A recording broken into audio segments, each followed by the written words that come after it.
still get so warm and fuzzy on that intro. It always makes me feel so good. Who's the stranger in the middle? Why is there a Paul Bunyan figure in the middle of that? Who is Paul Bunyan? Technical, just here. We'll do that. Oh no! Continue without me for a second. Hold on. The disembodied voice left. Oh my God, that's so funny. Well, welcome back, everyone. We took a little hiatus last weekend because our little Frigette was not available, so we didn't want to abandon the fact that we're probably in her backstory arc, as we've mostly concluded everybody else's arcs for the most part, and I think Frigette might be the final arc of everything. There he goes.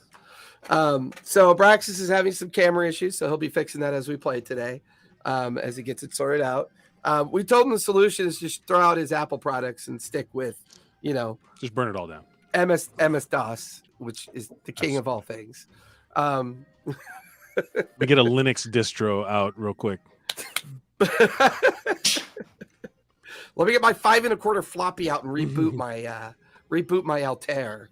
Oh wow.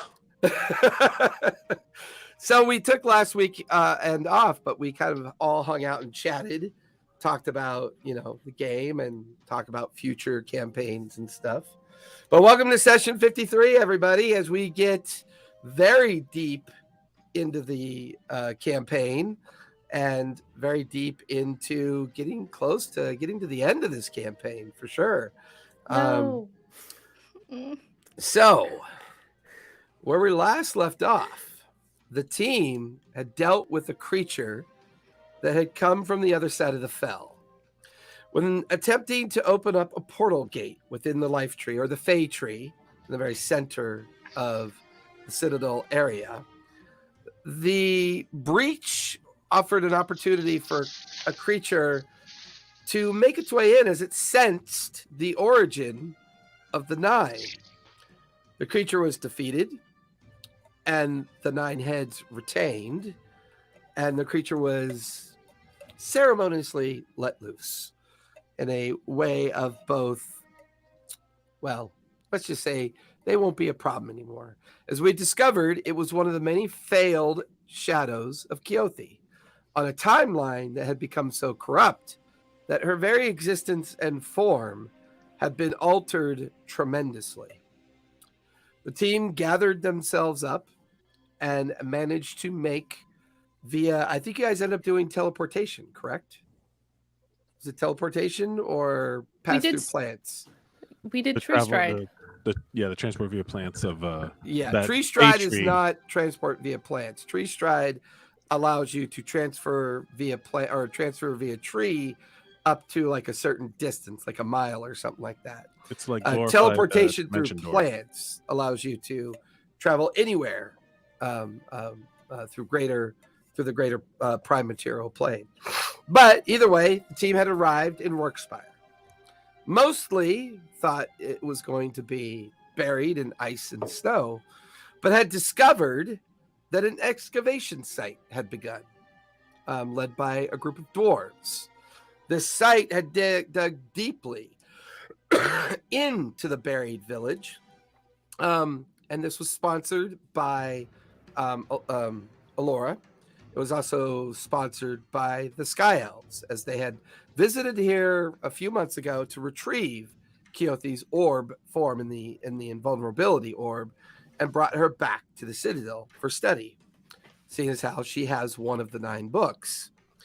The team decided to travel here to journey overland into the area that Frigette is from and visit the monastery of the Truth Seekers. Only a 2 to 3 days journey over the Dunrock and down into the plains of the edge of the Savalier Wood and the tundra. And here lies the Truth Seekers Monastery, as far as the team knows it to be. However, once arriving upon Workspire, they begin to realize that the excavation site, brought an old timeline into existence, as the bodies of Frigette, Gork, Mira, Keen, a familiar dwarf, as well as Abraxas, were all found inside of a destroyed, buried in ice home. And it seems that they were possibly met with the encounter of a massive purple worm. And I believe that's where we left off, correct?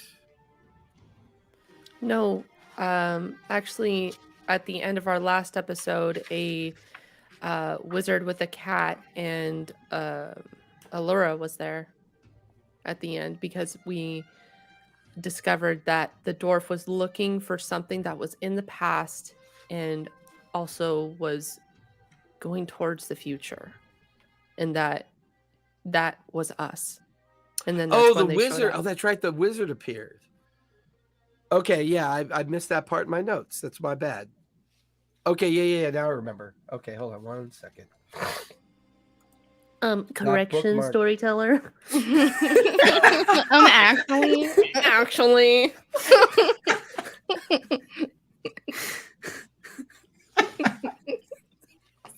What are you sure Allura was there? Yeah, I don't know if Allura was there. it was someone else that was with the wizard. I've actually completely forgotten where the last game was. Honestly, I was totally with you there, storyteller. I don't remember the part with the wizard. I remember the wizard appearing, but I think I had mentioned that the dwarf had mentioned that Allura was the sponsor of the excavation site, not necessarily physically there. Right, or it could have been an apparition of her too with the wizard. Maybe. Though I did have a note about the meteor and Allura, bit of the past and the future. Yeah. So, but I didn't say whether she was there. Did somebody identify or scry the meteor? Is that why we got that No.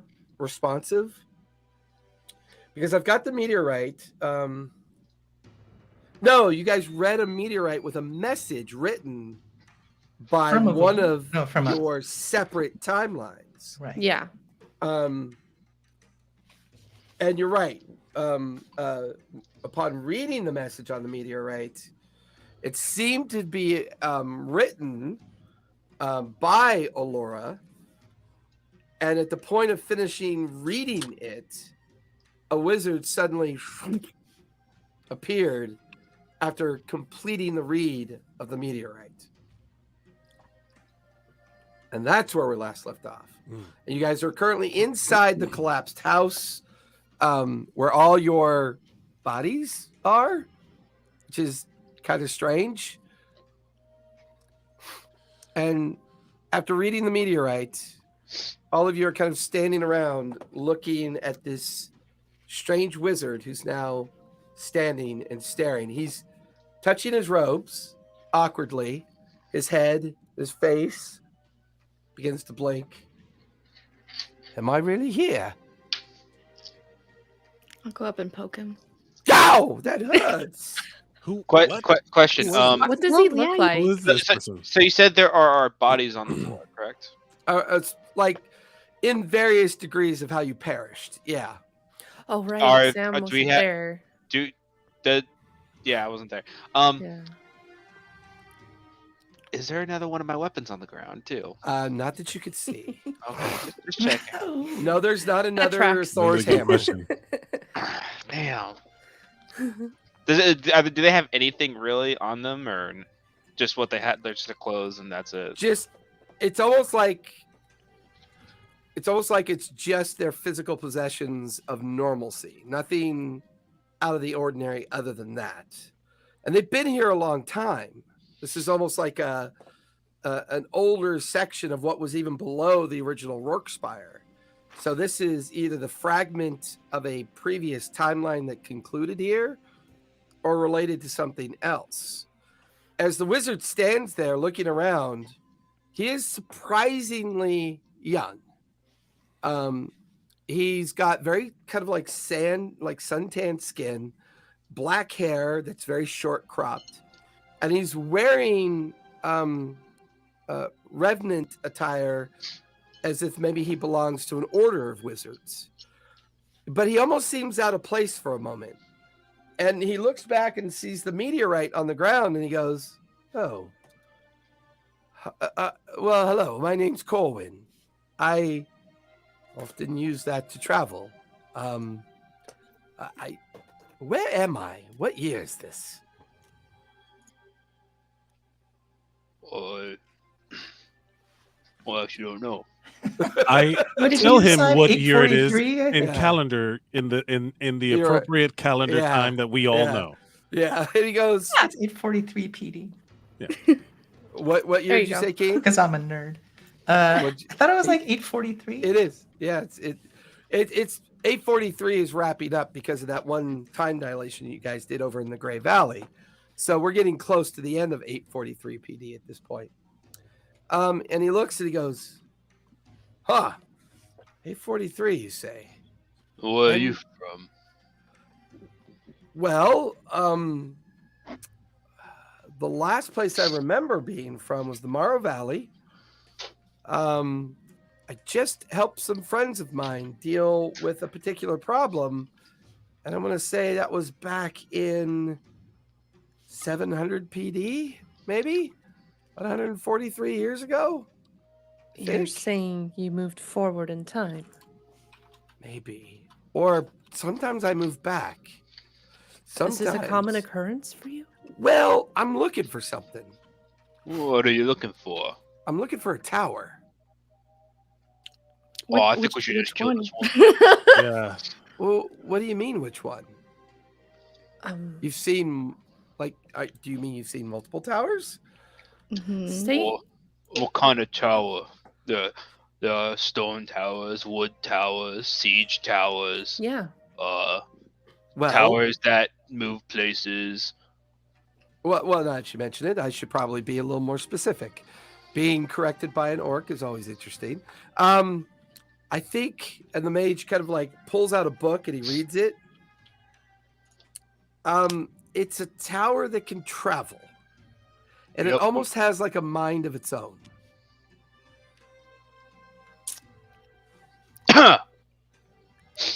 Does the book look familiar? Or- Give me a perception check as you stare at the book. In what language Why are it's in? you looking for this particular tower? Well, I tried to bond with it at one point, and it didn't quite work out. I wasn't quite as powerful then. But after I died as an old man and then came back as a young man, I feel like I'm more up to the task. So you're trying to bond it like in marriage. No, I didn't try to Should we have a little ceremony for you? Does someone belong to this orc? I rolled a 20. This orc 20? belongs to us.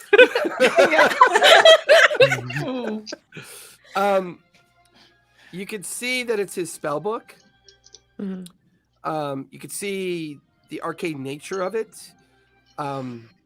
There's nothing all that different than it just being like a traditional spell book. Mhm. But it seems to be the focus of his, like he reads it and then describes the tower and the behavior of the tower. What language is it in? It looks to be a common language and common. What are you looking for this tower? Well, okay. So here's the thing. I thought the tower revealed itself to me, and he goes, "Can we sit?" I don't know why, and he kind of goes and sits on a box, and he pulls off a boot, and he's like, you notice that when he upturns the boot, like swamp water and other stuff come pouring out of it, and he puts the boot back on. I was trying to bond with this tower some time ago. It was a remnant of my mentor who goes by the name of Ashenor. Really bad guy. Super bad guy. Me and my friends dealt with him. He's gone. Unfortunately, he left his tower behind. So I tried to understand it better, and evidently it's this tower that has the ability to travel not only to the different planes of existence, but it has a temporal distortion about it as well. It has an ability to possibly move through time. I never quite understood that, but then the tower tried to kill me. It cursed me. My friends uncursed me, kept me from killing them. It's a very, very complex story. killing your What? friends. Well, yeah, the tower had a way of like convincing you to, you can kind of just be very You're just gonna look to the group.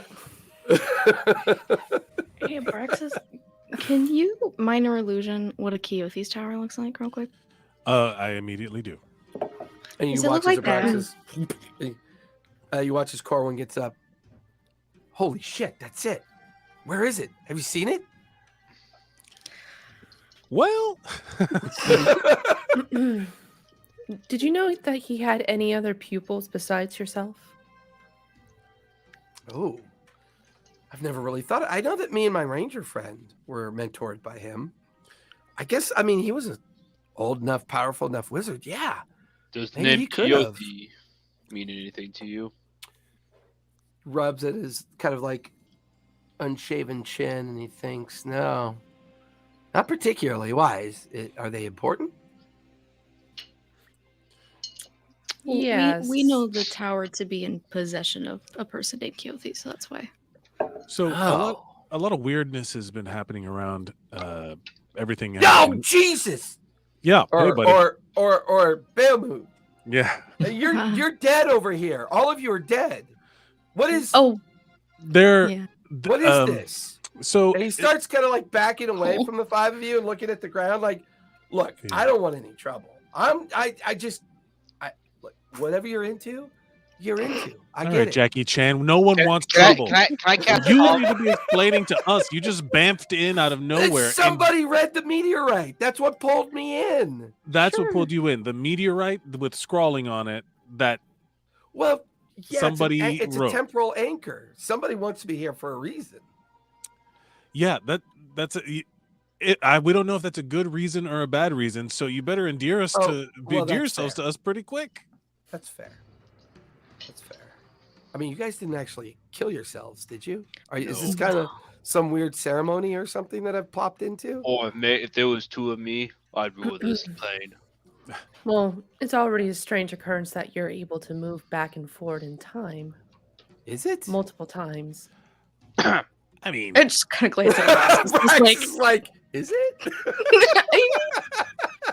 kind of a common Who is- occurrence on this adventure who here. is this Ashenor? Does that name sound familiar? Give me a history check. I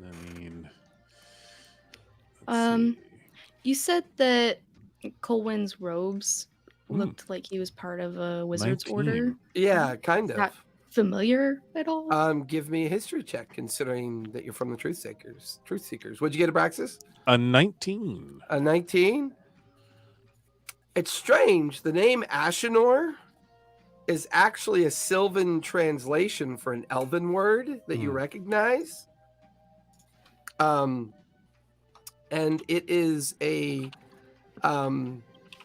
a Sylvan expression of Keothi. Oh, it's like, Miguel versus Michael. Correct. Got it. Oh. Got it. Uh-oh. What? Spaghetti. What happened? Is everybody okay? And I'm gonna minor illusion, like of the version of the most neutral of the Keothis that we've seen, right? The one that has all of her characteristics. That's fair. Like when they do those AI mashes of all these politicians, like this is what every Republican looks like. This is what every Democrat, if you just lay them on top of each other. Yeah. Yeah. I'm going to do So that, Jet, but with what'd you all of get the on your- Keothis. What'd you get on your history check for Jet? 23. 23. Yeah. The colorations that he's Please. the colorations that he's wearing is emblematic of an order called the Seven. And it's an ancient order that's been kind of gone for a very long time. And they were known to possess 7 power stones as well as the staff of power. Wait. And the combination of these two things basically created the staff of Magus. Isn't that the thing that Elora has? Mhm. Well, and then also I'm thinking that elemental stone that Keothi has in that bubble, he might know something about it. True dat, true And dat. as you bring Keothi into existence, he seems genuinely perplexed and he goes, This is not what Ashenor looks like. And he stares at the image and walks around the image. About the Shadowfell thing that we fought. And but there's something about her eyes. Her eyes Describe it. remind me so much of Ashenor. And I'm going to start like adapting it to like a police sketch artist, Right. that kind of thing. And then you watch as he brings up an image of Ashenor next to it. And he stands back and he stares at the two images. They look different. And as you see the Ashenor image that he brings up, it's of a kind of very equally tall, older, much older human male wearing similar attire to what Corwin's wearing. But the eyes look identical. The eyes look like a perfect match. Human. And he walks towards the image and looks at Keothi, and then looks at... I mean, it's possible he could have mastered different ways of existing in time, maybe? Yet another timeline. I don't... Not really... Timelines... Ashenor had reached out to the future, and he was trying to find the timeline that he succeeded on and was able to wield the Staff of the Magus and control the Staff of Power. And he tried through a ceremony to bring that person back into his timeline in order to bring about a situation that nearly destroyed Exandria. Me and my friends were able to stop him. Unfortunately, we weren't successful in saving all of the wizards that were relevant to the staff. And so we locked it away in a vault of the Cobalt Soul in Nicodranas. But Ashenor's gone, I know this much. But somehow, I don't know, these two seem pertinent. I'm starting to know think why. we should just kill Keothi again. But can we talk about the large elephant in the room? Your bodies? And you watch as he walks over to where Forget's... He's like looking down at the eviscerated Forget that's been ripped in two with a massive purple worm stinger that's gone through her. And he looks at her and then gets up and looks over at Forget. I mean, look, you're right. Me coming into existence is pretty weird. But you're talking with me around your dead bodies. Mm-hmm. That's And? kind of weird too, don't you think? For sure. This is why Awesome. timelines are on our mind. Hard agree. Same page. But it Same is page. very Same strange. book. Yeah. Hard agree. Yeah, would So- you believe we stumbled upon this? How did I die? Well, like you walk over and look at yourself, you're in pieces. Like your upper sternum is ripped, but like the metal's all destroyed that was once fastened to your body has been cracked and ripped apart. Your lower half is ripped apart. Like you went down fighting tooth and nail is what it looks like. Well, that must have hurt. So, cool one. Have you ever traveled to a time that you've already been? Not yet. That's why I'm trying to find this tower. I think this tower helps that happen. I had a vision when I originally tried to attune to this tower. It showed me a period of Exandria called the Founding. It showed me the art of creation. I think this tower has been around since creation. I even think it might be responsible for it. And why do you want it? Why do you Well, want to be attuned to it? I feel like I can resist it better and manage it better. To do what? There are worlds out there that are in trouble, that need help. and needs saving. Insight think I- check. Yeah, you can give me an insight check. That I think this tower will help with doing that. Dirty 20. I got a nat 20. Ooh. Not only does he seem genuine, but he seems a little bit like hurt that he's not being believed. Like he is pouring out his emotions. It's very altruistic of you. Well, it's magic. It's power. And in the wrong hands, I'm kind of afraid what the tower might be capable of. So why not destroy it? Well, see, that's a good point. We tried that. Didn't work out so well. Why? What happened? Oh, well, I guess it's kind of far in the future. It took them a while to rebuild the town, but it's okay. I'm sure they did fine. Not too many people got hurt. When was that you tried to destroy the tower? When? Where? Maybe 120 or so odd years ago. Just back when me and my friends had just gotten rid of Ashenor, and we were trying to figure out what the tower could do. At some point, when my friends cured me of the way the tower was corrupting my mind, the tower recognized that I was no longer attuned to it, and it disappeared, gone. And I've been following it ever since, trying to figure out where it went. Well, I put myself... Okay, this is going to sound weird, but I put a piece of myself in the meteorite. I've sent dozens of these meteorites out throughout different planes of existence and other places. And if someone were to read it, it's supposed to pull me in from wherever I was.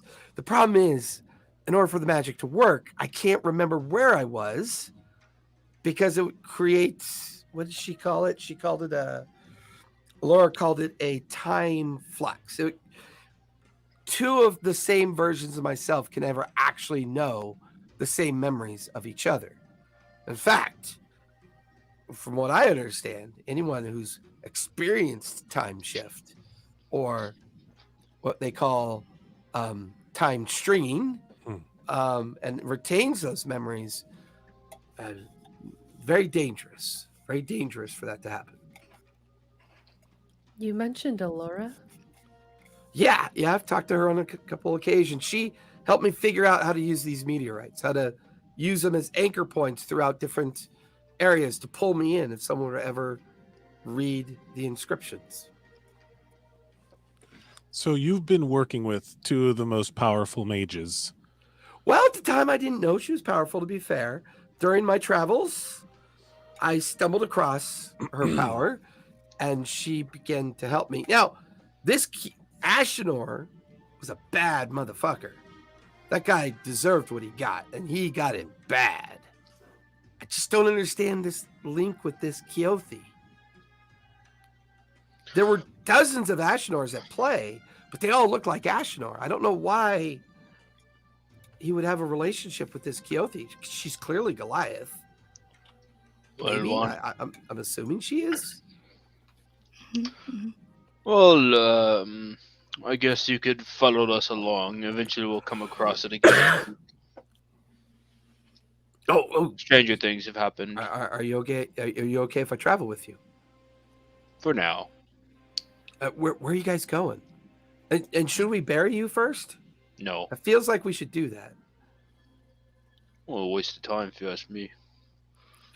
Okay. Look, I'm just saying.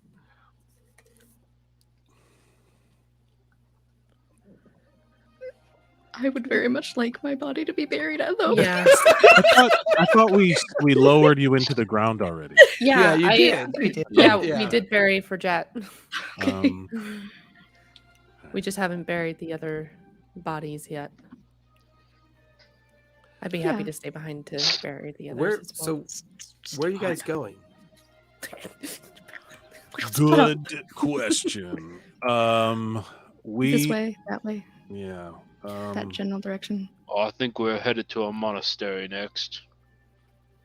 Monastery. The only monastery I know is the ruins of the Truth Seeker Monastery over on the other side of the mountains. Ruins? The pardon? Well, sorry. Well, for my time, from where I kept. Sorry, I keep forgetting. My bad. Yeah. Guys, just letting you guys know, you have to start thinking fourth dimensionally. You have to start thinking about how many variations there are. So And you got to act as if. You got to play cool, because otherwise it's a dead giveaway that we're not aware of time things. If we go like, it's like, oh yeah, there's ruins over there. What? my chromatic friend, what is your name? What is your name? Oh, my name is Abraxas. A pleasure to meet you. You're exactly right. I remember at some point on this timeline that I'm on that I did interact with a Truth Seeker Monastery, but it was a ruin, and there was somebody there that went by the name of Gribbets or something that was excavating the site. We know a Gribbets, or We did. there's a He Gribbets. seemed like a wizard, kind of artificer type. I don't know. How old Very was he when eccentric. you met him?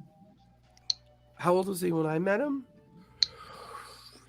Maybe in his 30s or 40s, perhaps. Does his name sound familiar to you? Yeah. We've encountered Gribbets. Yes.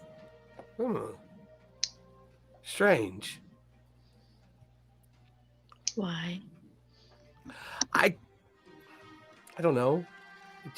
He seemed like a very strange person. He said he was obsessed with looking for a book. He's very dead. Well, Yeah, I mean, yeah. yeah. You mean, oh. Sleeps the long wink. Got his book. Way to put it. Ooh. It's like you watch as Corwin stares at Mirror for a second, kind of freaked out and a little, kind of like, okay. That's really Very ominous. very dark and broody, but okay. That's mad ominous.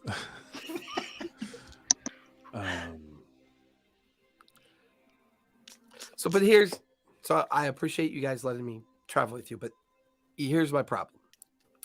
This effect lasts for 24 hours. After 24 hours, I get pulled back to where I was. It's kind of like a version of astral projection. It's a very powerful spell. It brings me out and puts me somewhere for a 24-hour period. I'm able to search, look around, find clues, and then it pulls me back in. But I'm physically here, and I have the ability to use my spells. Yeah. I do have teleportation circle, if that would be beneficial in any way. Well, for Jet, do you happen to have those like a symbol from your order, the symbols that might get us there, or is this we're gonna have to trek situation? Have the symbols that would get you there. Something that's Or an representative of the Truth Seeker Monastery. My uniform, my journal with our crest on it. Well, but more importantly, I've been there already, just in a different time. So I'm familiar with the spot. I can get you there really quick. The question is, do you want to go there? Why not? Because if he's interested in the tower, aren't we actually below Keothi's tower in this place? Is it still up on the Yeah, cliff? yeah. The one that was fractured and split into pieces when it rolled down, and then the old foundation basement section, Yeah. the foundation of the tower where the map room was with all the different transportation points throughout the Greying Lands. Oh, that's interesting, because he said he couldn't destroy the tower. No, he did Right? destroy it once, and it He destroyed a town. We tried to. Oh, I see. Yeah. So maybe. Interesting. So you're saying that there's a tower here? Yeah, and it's destroyed. Interesting. But then there's Different tower, another maybe? one in another place, and then another one in another place. So wait, you're saying there might be more than one tower? There is. The same tower, I think, just Because it's It's- just the it's time travel. Wimey travel. Yeah. Huh. And you watch as he kind of just generally sits back down on a boulder on the inside of the hollowed out house. Can we go somewhere else? I'm still not comfortable being around your dead bodies. I'm just saying. It's Mira, weird. do you have like the mold earth thing? Yes, have you I not do. have you Okay, not I'll- experienced? I understand Yeah. they're just Well, bodies. I mean, have you not Yeah, but- experienced death? But You seem familiar with it and uncomfortable with it at the same time. I've I mean, never we know the experienced this truth. before. I've never experienced this before. See, they're just bodies. They're you. But they're not. They're not. The idea of us is different. We're different in these times. You seem to bounce between them and are still yourself. Kind of looking around. He goes, all right. I But guess. these are not us. We need to make sure that I understand you may have a different view of what is happening, but you are in this time with us now. These people came from a different time. So while And we he have stops you right there and he puts up his hand. But they died on your timeline. yes. Uh-huh. That can't happen Why not? because each one's unique. If two of them merge, that creates a paradox. But we didn't merge. That one's dead, and this one's right here. But at some point they did. Or they time traveled to a different time that we already were. And They then made died. an escape from their time as a way to save their lives, which I believe failed. That's a good point. Hence So the I honestly tablet. didn't know time could cross like that. Well, if it didn't cross, where would they have come from? I don't know. I've just never seen anything like this before. It's strange. again, they are not us. We are ourselves and have our own agency, and I get it. It's purely organic matter that was a vessel, and that's not true anymore. So that is pretty unique. That's pretty standard, I would assume, through all times, that there is the physical form and the metaphysical form. It's a good point. Now, what you're saying is that in the past, in your experience, you're saying that there has, if we were to inhabit another timeline, we would merge with ourselves in that timeline, which I believe I've done a few times. You believe you've done that a few times? I think so. Yeah. Just Because I'm not from this time. Now, we've had, this is a lot to unpack. We're on like season 12. And you're like starting a new TV show at season 12. I'm waiting for Scott Bakula to jump in. We gotta catch in. So you and I are not too dissimilar, but I believe that we are using different tools to kind of do the same thing. Now, my curiosity is, you're here now because we read the stone from the other timeline's Perception. emergency. Yeah. That's back. a good point. So that stone was from a different timeline. That magic came to this timeline, and now you are here with us, which means that you from this timeline is now gone, and you are here with us. Or are you a projection? You said that it only lasts a short amount of time. Yeah. Are you not crossing the streams in this situation? I'm probably more of a projection, I think. But you guys are experiencing the paradox. Yeah, because they're dead already, and I believe that may have been part of the whole. No, I mean you, Abraxas. Hmm? I think you're the paradox. Oh, for sure. I think as long Absolutely as not you supposed to be here. exist on any timeline, there's a risk that other timelines will terminus here. Other timelines will end up here as they seek out the fact that you're a paradox. Do magnets You're the exist in this center point. world? What's that? Do magnets exist in this world? Not in the contemporary sense, but in an arcane sense, they can.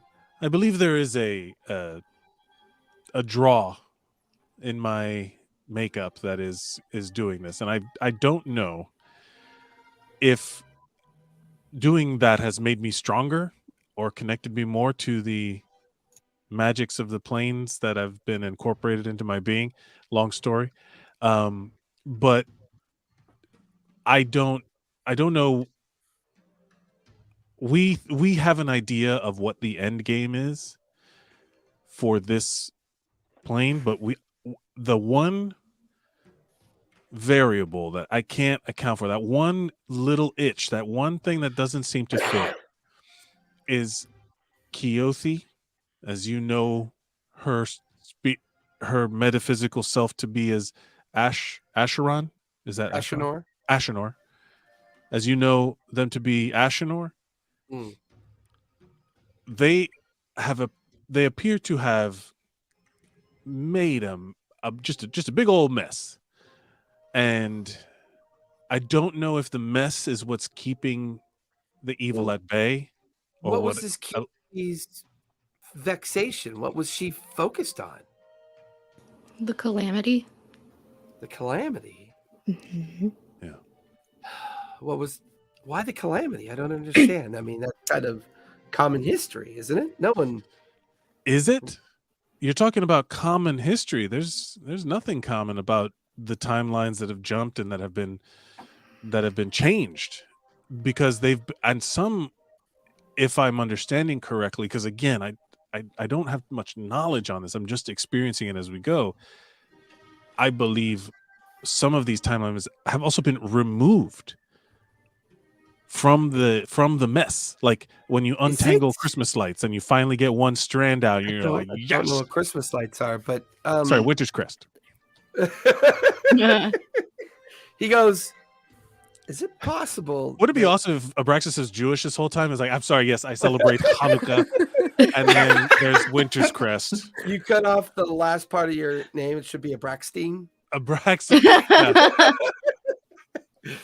Well, no, he like looks at you when you mention the idea of different terminus and different timelines, and he goes, Corwin kind of looks at you. Is it possible that Keothi's theory, and I just rolled a natural 20 on the arc, goes, is it possible that Keothi's theory was centered on fragments of time that she discovered? And in those fragments of time, the Calamity never concluded. It was still ongoing. Yeah. We don't know. There's no obvious good or bad here. We just know that there's a mess. And we want to clean things up in a way that will allow the most good timelines to continue, while probably sealing the Calamity off in the other timelines where they have not, where Keothi has made her mark. You know, this is we have the tools that we believe, or we're searching for the remaining tools that we need to seal them off as we know it here. And I believe, I mean, this is, that the Keothi of this time is waiting for the right place and time for her emergence, so we can get some fucking answers. Answers, or if you say questions, I'm gonna punch you in the mouth. We have so many questions, and what we need is very clear for this timeline. If we can seal this one timeline, I feel like it will bring Keothi back, and then once we have that situation open to us, we can address this timeline jumble that she's created.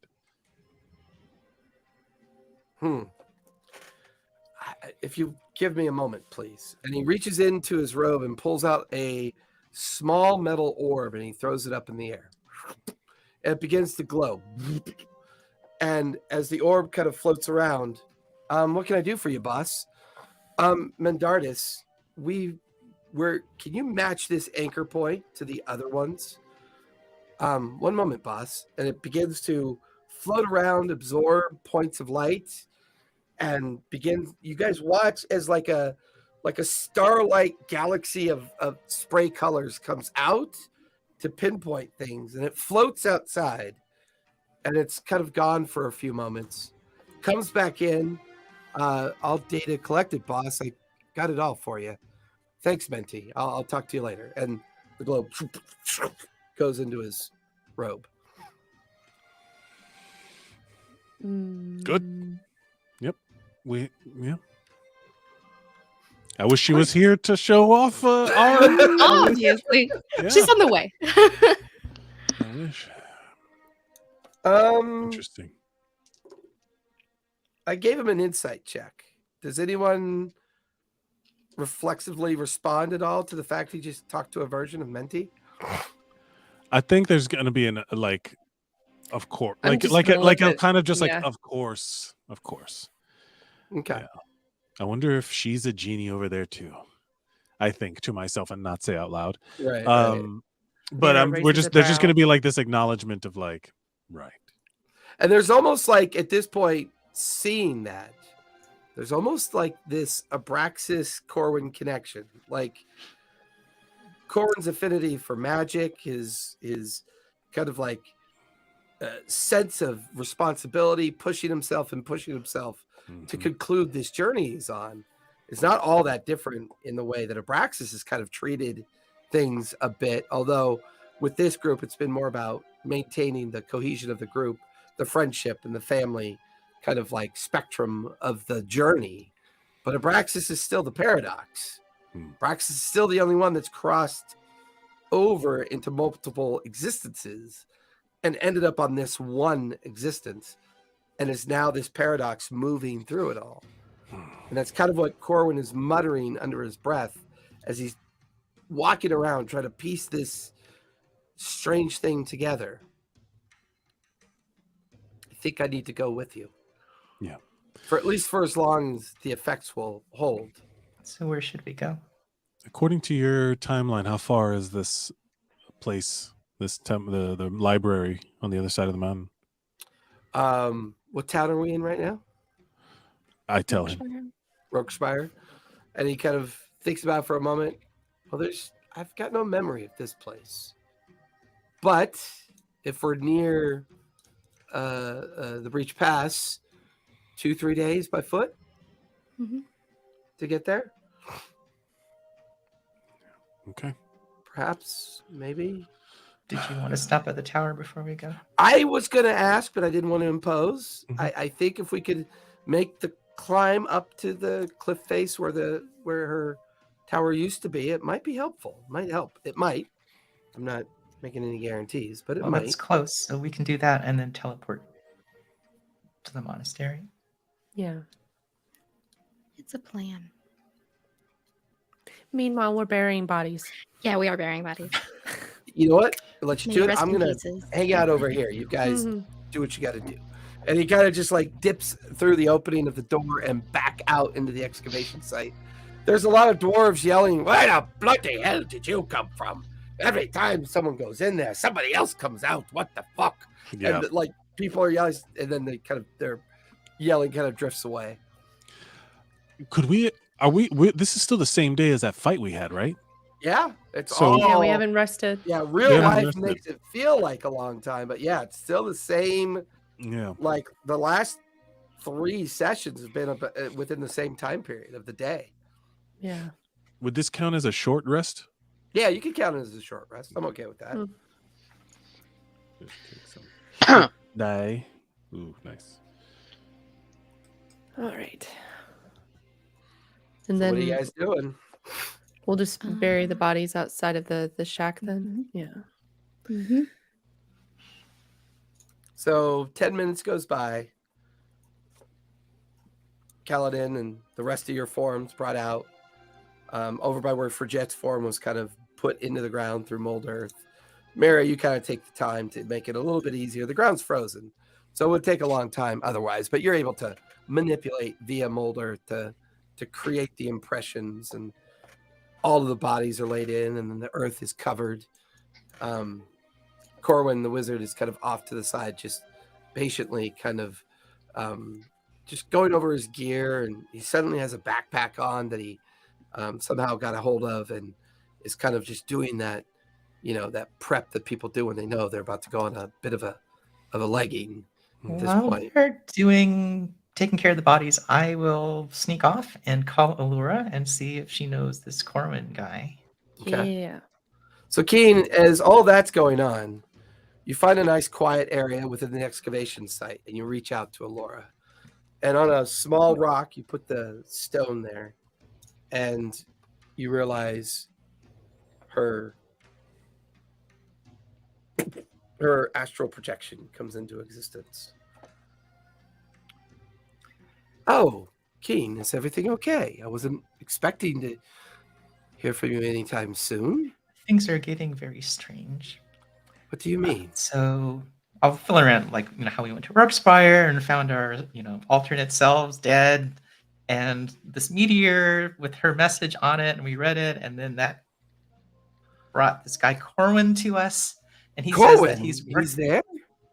Yes, and I describe him like, this young man, short And you black hair. immediately see Kima's little astral projection move in to the same projection circle that Allura's in, and you see Kima's visage. Cohen's there, huh? You know what A that version means, of Allura. him. I know. Just she shoves her out of the projection and goes, "Sorry about that, Keen. If Cohen's there, did you find the meteorite?"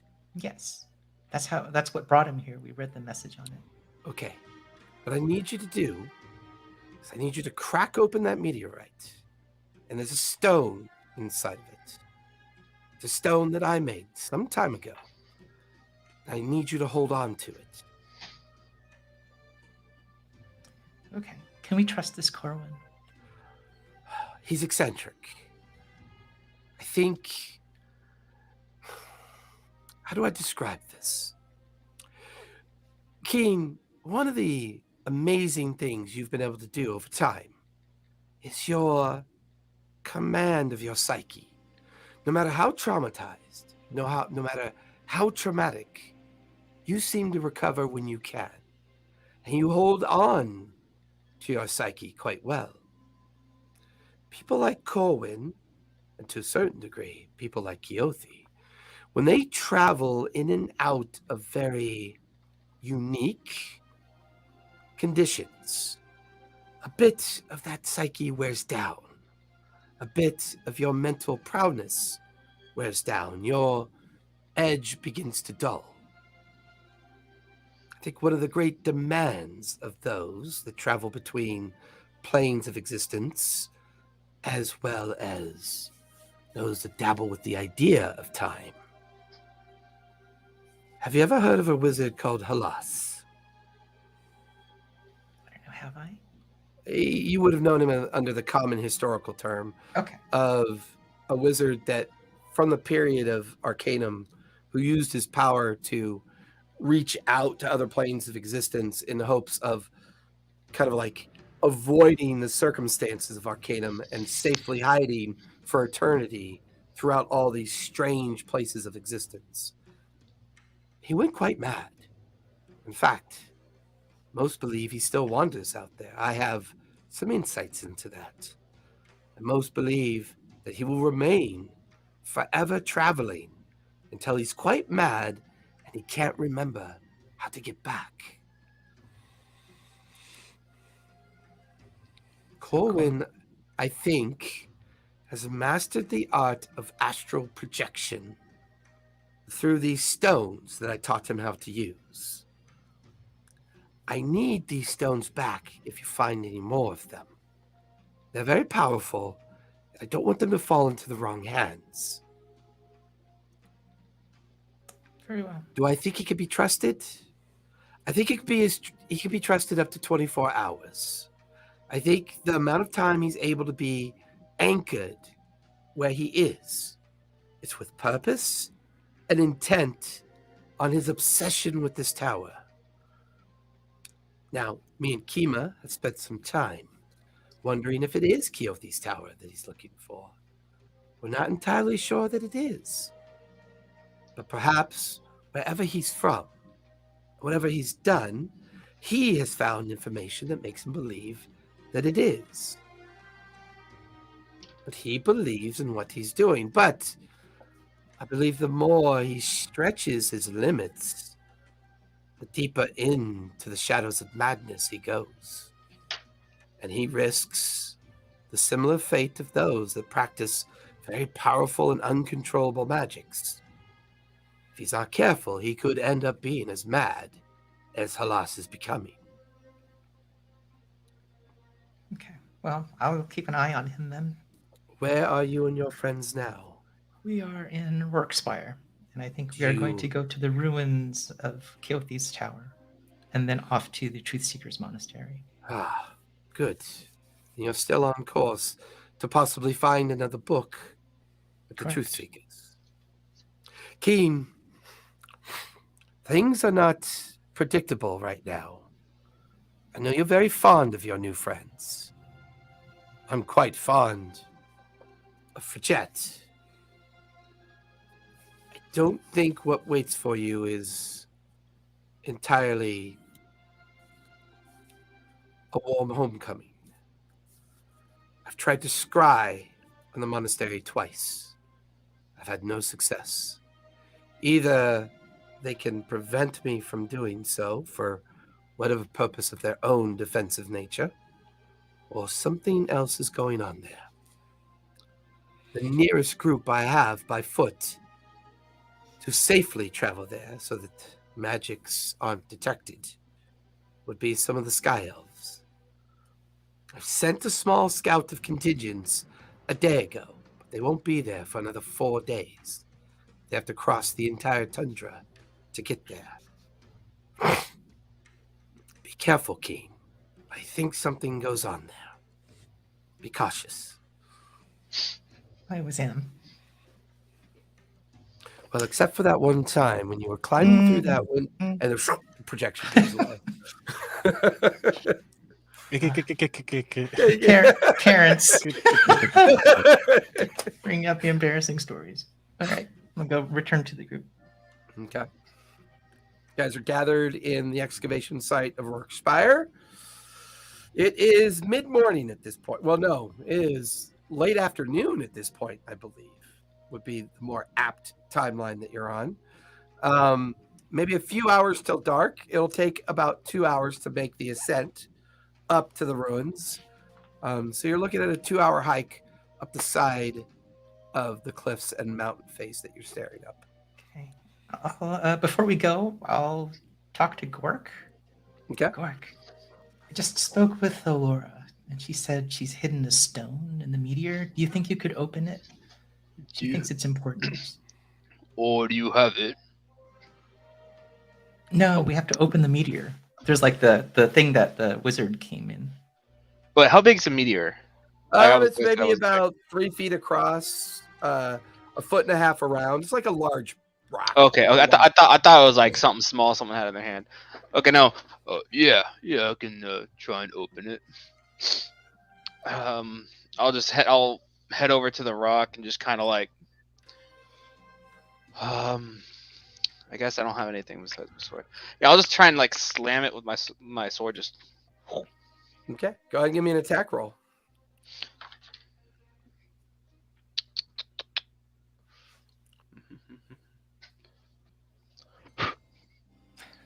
I love it when you do that. It's so cool.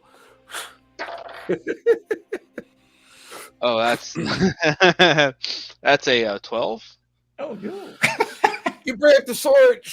It, like, when it hits, the sparks go everywhere. And your hands, all the way up to your elbows, are just ringing as you're like, oh, Jesus. Let me see. I will try again. Go for it.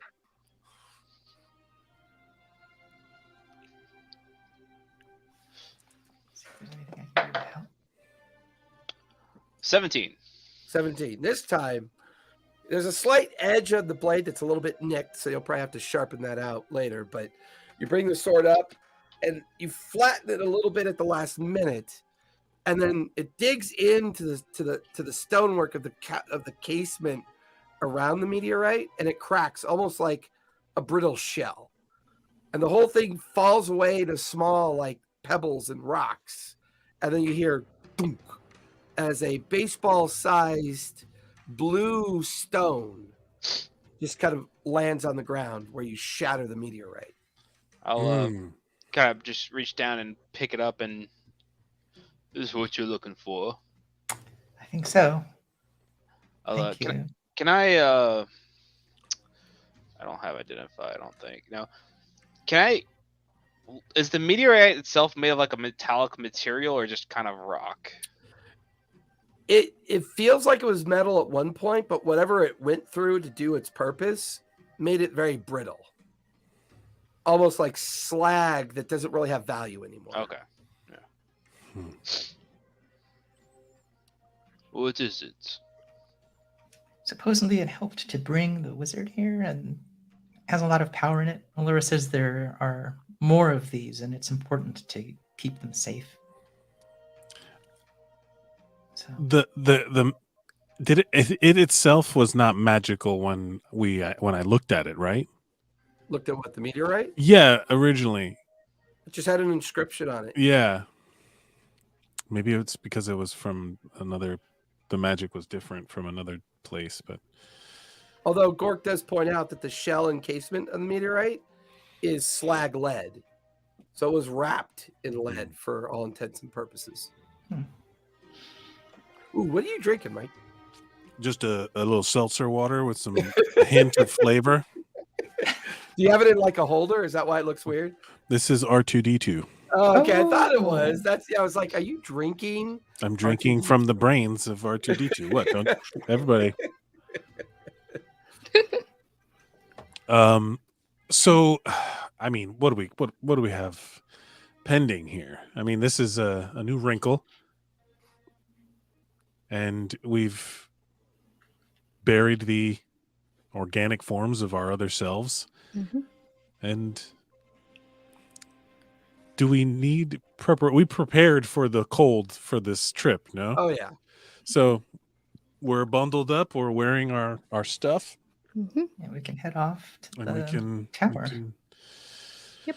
figure And- it out from here. By the time you guys start on your pathway march up to the ruins, you notice that Corwin has brought in a familiar. There's a small fey rat on his shoulder, and he seems to refer to it as Hector. Mm. Aw. And he kind of looks at Hector. Do you mind just this once? I know you don't like it. I know you hate it, but it would help. And like Hector like makes a lot of squeaky noises and then becomes a hawk Mm. and then flies up into the air and starts circling above you guys as you begin to walk and scale the side of the cliff face and the mountain Mm. trail up into the ruins. The irony of turning into your own predator. That's why he was like, I know you hate it. I know it, but it Interesting. works.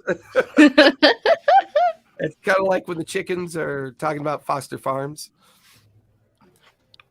You know, those Oh. commercials. Oh. Those were so cringy. It's like, oh, it's so weird watching those commercials. Yeah, unless we have to prepare. I mean, I can also do some flying around and scouting, if anything. If you want to, sure. Yeah, like I'm gonna do the thing where every so often to make sure that we are not getting lost or not stepping on what could be like uneven territory. Like we look for routes Yeah. that are easier. You Yeah. know, I would mold So- earth to kind of make the being trail a more real easier. ranger. I'll say part of this journey is familiar to a couple of you. Mhm. So, although the path is currently sheltered by snow and rock that have kind of fallen across the face of it over the course of the recent time that you've known it to be here, the path is relatively easy to find. First hour goes by, no real sign of any trouble or concern. And as you approach the tail end of the day, being high up on this point, the light is lasting a little bit longer as it's setting below the horizon that you're walking up. So there's about an hour left of light by the time you get within visual distance of the ruins. And sure enough, about 100 feet down from the foundational ruins, you can see the shattered pieces of the main tower. You can also see poking out of the dirt, snow, and ice above that, up on the edge of where the tower used to sit, the foundation itself with the fractured portion of the tower, like it had ripped off and fallen off the foundation. For those of you that were here before, remembering that moment in time, nothing looks ultimately disturbed. As you get a little bit closer, you notice some recent scaffolding built. This might be what the Sky Elves used to remove Keothi from her position that she was in and took her out to the Citadel. So there has been people here. You could see the remnants of whatever work they were doing here before. But for the most part, they seem to work on the outside of the base of the tower. All of you approach it just as the last bit of light is barely in. The moon is coming up, and it's very clear. It's cold. At some point, you watch as Corin reaches into his backpack, pulls out a very heavy, thick Yeti cloak, and kind of shoulders it on and straps it around his neck, pulling up the hood to kind of keep the cold from. But you can see his breath kind of puffing out from underneath. All of you could kind of see your breaths at this point. And you're standing around the base ruin of where the tower used to be. The door slightly swung open that leads down into the basement structure where all the previous rooms were that you had found before. Would I notice differences? Give me investigation with Okay. advantage because you're familiar with this spot. Absolutely. Let's see. 15. 15. Looking around, other than the scaffolding that was erected, some signs that the Sky Elves were here, nothing else particular stands out. How long has it been since you've been here? Probably, 6-7 months? Since the first of our adventures. Yeah. Because you were in the Grey Valley for a 3-month dilation. Then, of course, there was... So, yeah, it's been about 6 or 7 months since you were last here. Tail end of spring. Because spring has come and gone. You spent the summer in the Grey Valley, and now you've left the Grey Valley to go continue to look for the books because it's now the beginning of winter. Late fall, beginning of winter at this point. Right. And Mira, this place is familiar to you, but it used to be a whole tower. Like you're standing there watching everybody else look. You remember meeting Keothi down at the Red Pony. You remember her walking you up here and the two of you talking about studying and looking for some signs over at Urlis to help her find something that she was looking for. All that is fresh in your mind, but you're looking at the experience that the others had at some point. This tower being fractured and Keothi putting herself in that globe of invulnerability, protecting the book that she had. And you hear kind of like Erebus kind of like in your mind again. What was she protecting the book from is the thing I don't understand. Why was she protecting it? Not from these people, for sure. Were they something else attacking her at the time? Something... Don't know. Yeah, something else is at work here. And you had said that you were traveling to the tower when an explosion happened, so you never actually were there. You weren't in it or anything when it happened. No, it was already damaged, and they had found her in the invulnerable orb. There was an incident where they were examining the tower, and their weight and shifting around caused it to roll down the cliff face and shatter 100 feet below. But other than that, little things. Corbin looks around. This isn't the tower. It's not right. This doesn't feel like the tower that I know it to be. Just the Feels fact like that this one's broken. Well, there's that. Very, very poignant of you to point that out, young monk. It's the fact that it has a foundation and it has permanency. The other tower didn't have that.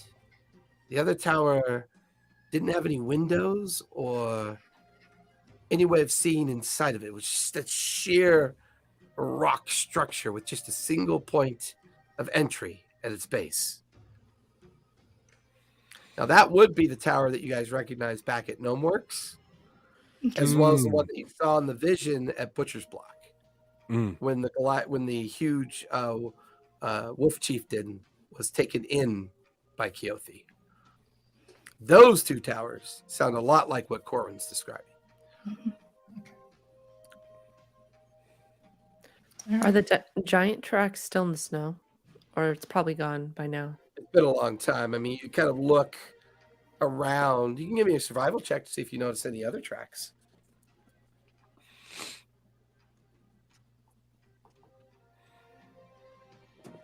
Quick, he's gone. Let's metagame.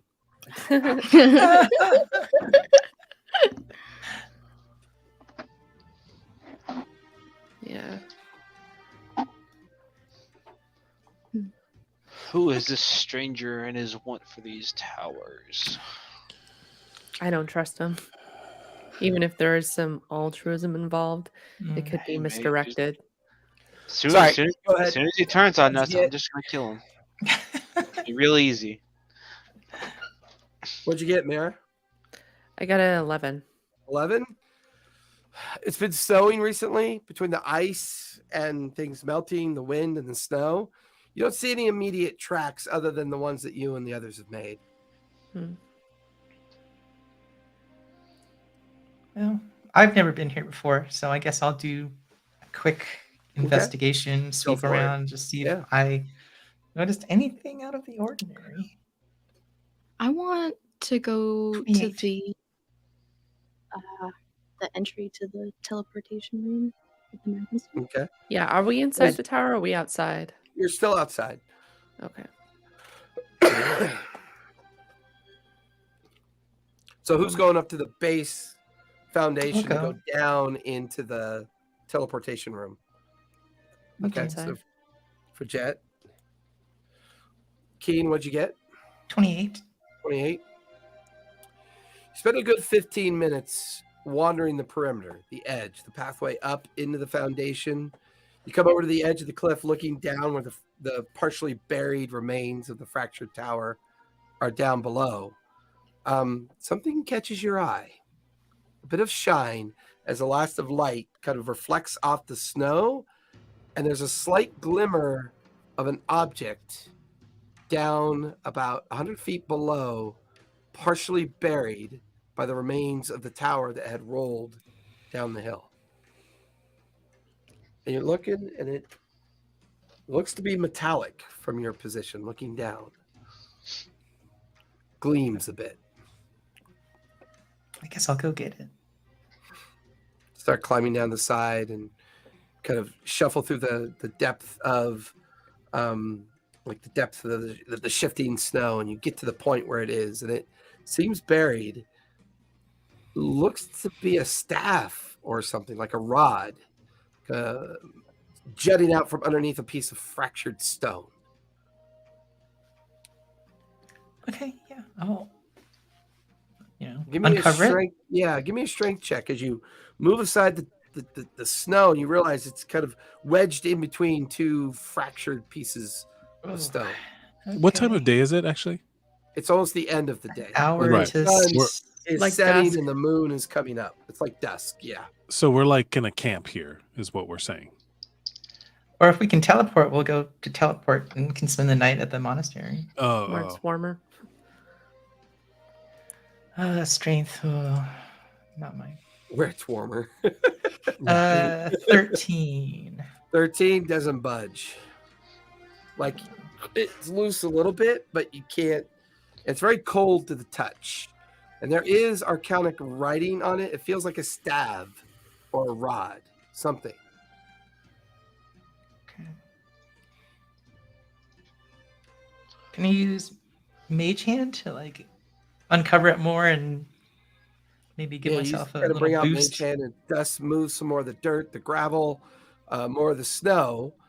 I'll say because you did that, you could see where the one stone is wedging it between two other stones. Give me another strength check as you finally figure out which stone to move and see if that frees it up for you. Okay.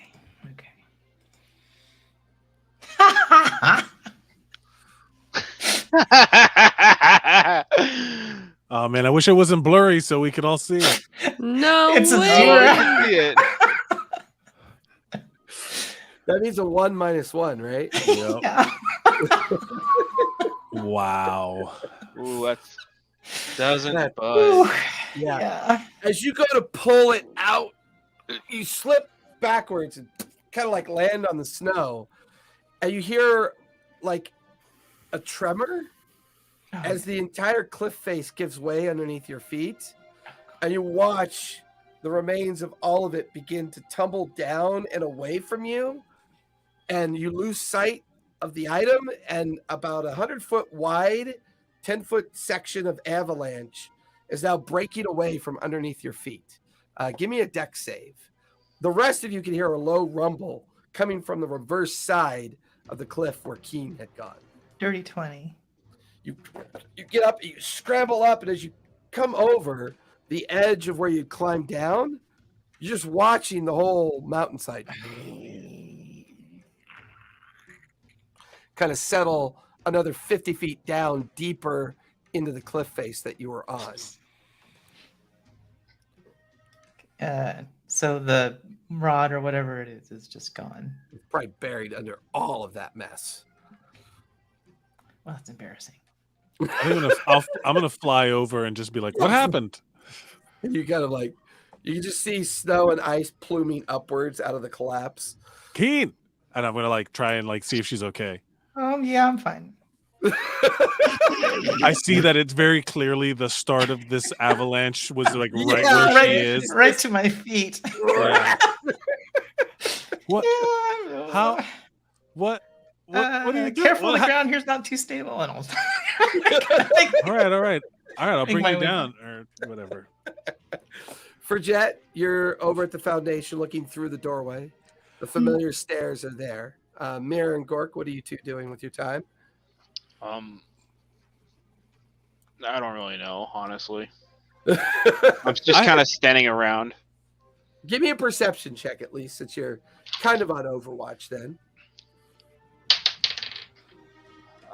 21. 21.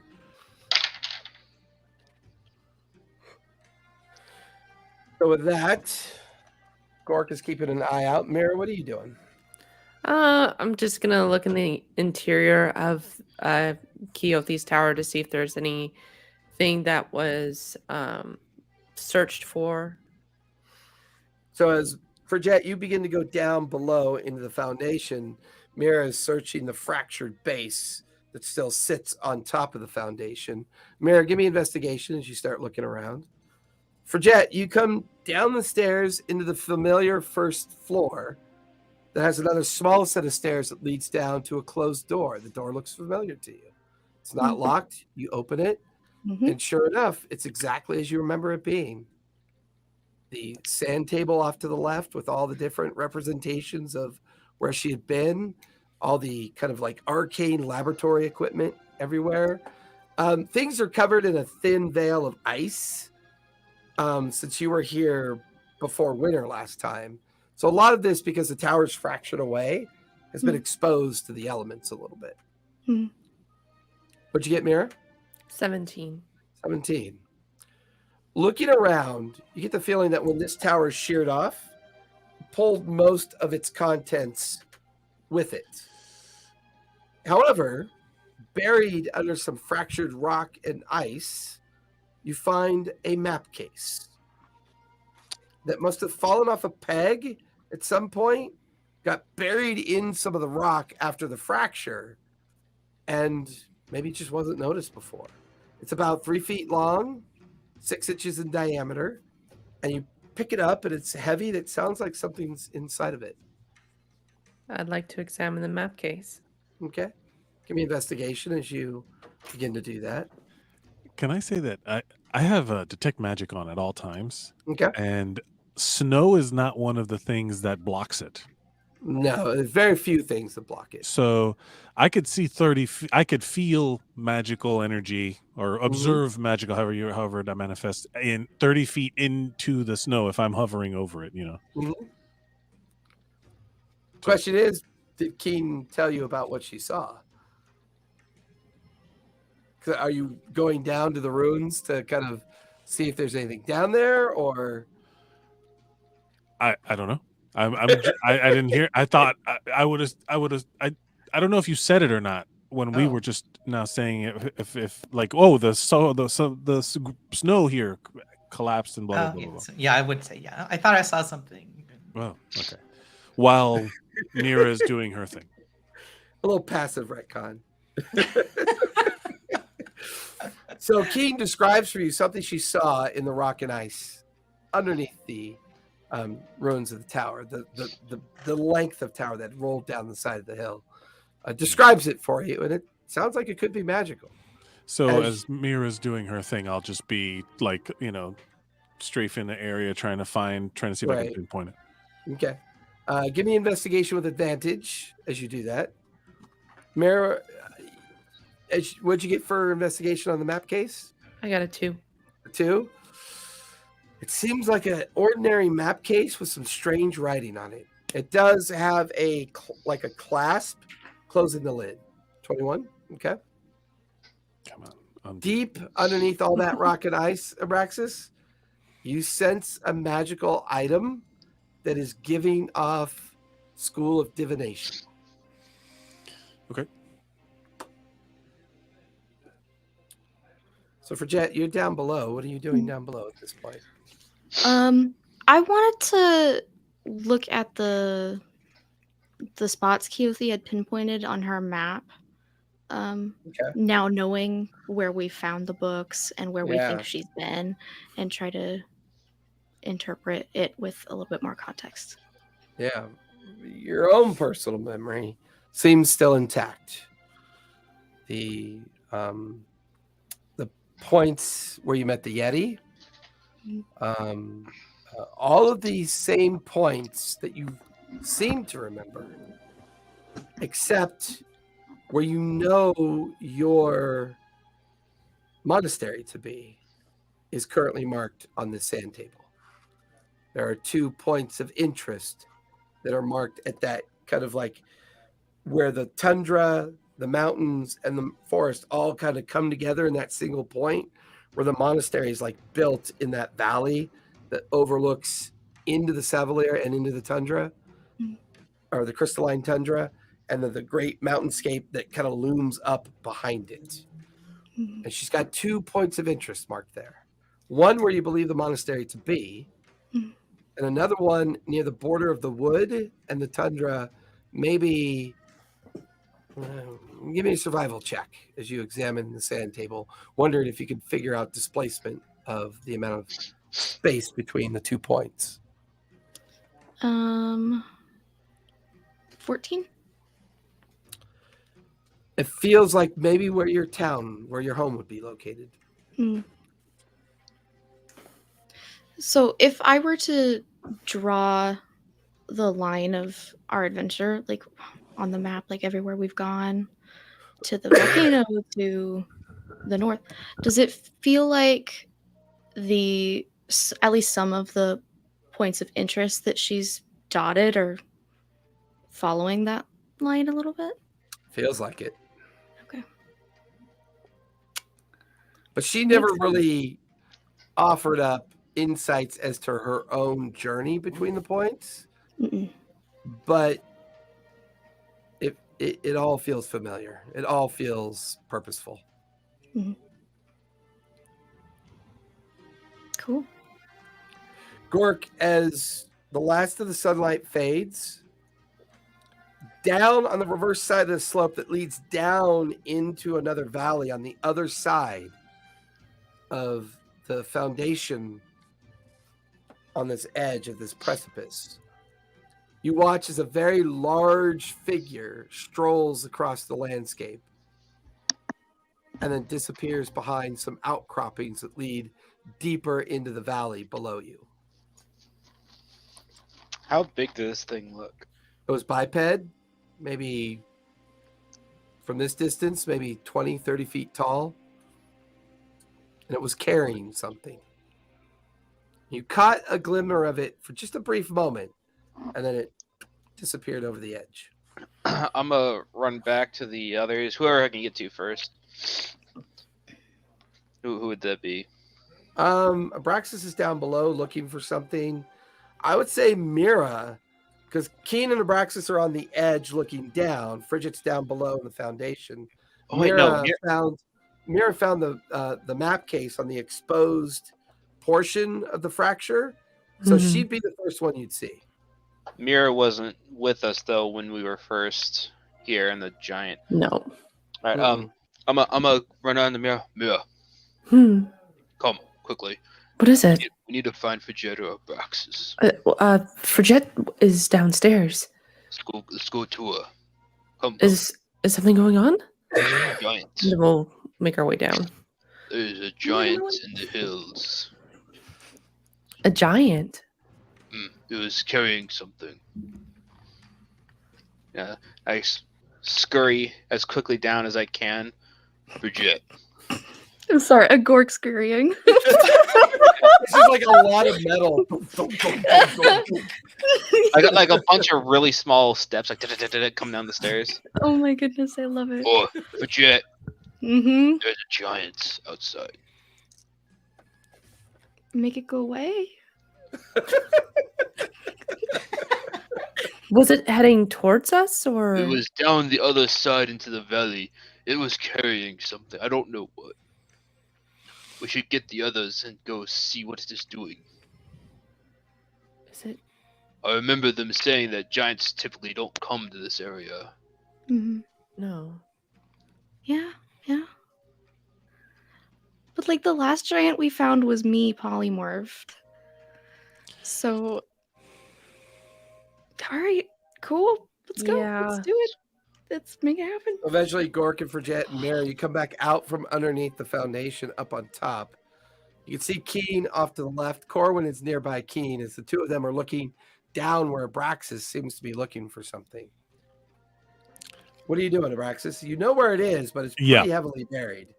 I'm going to do something that I have not done before, and instead of Perfect timing. Yeah, sure. In the same way that I like I throw my hands down and then all of my little nano machines form a giant dragon. This time, they form a little construct of like a little guy, and I'm gonna summon construct.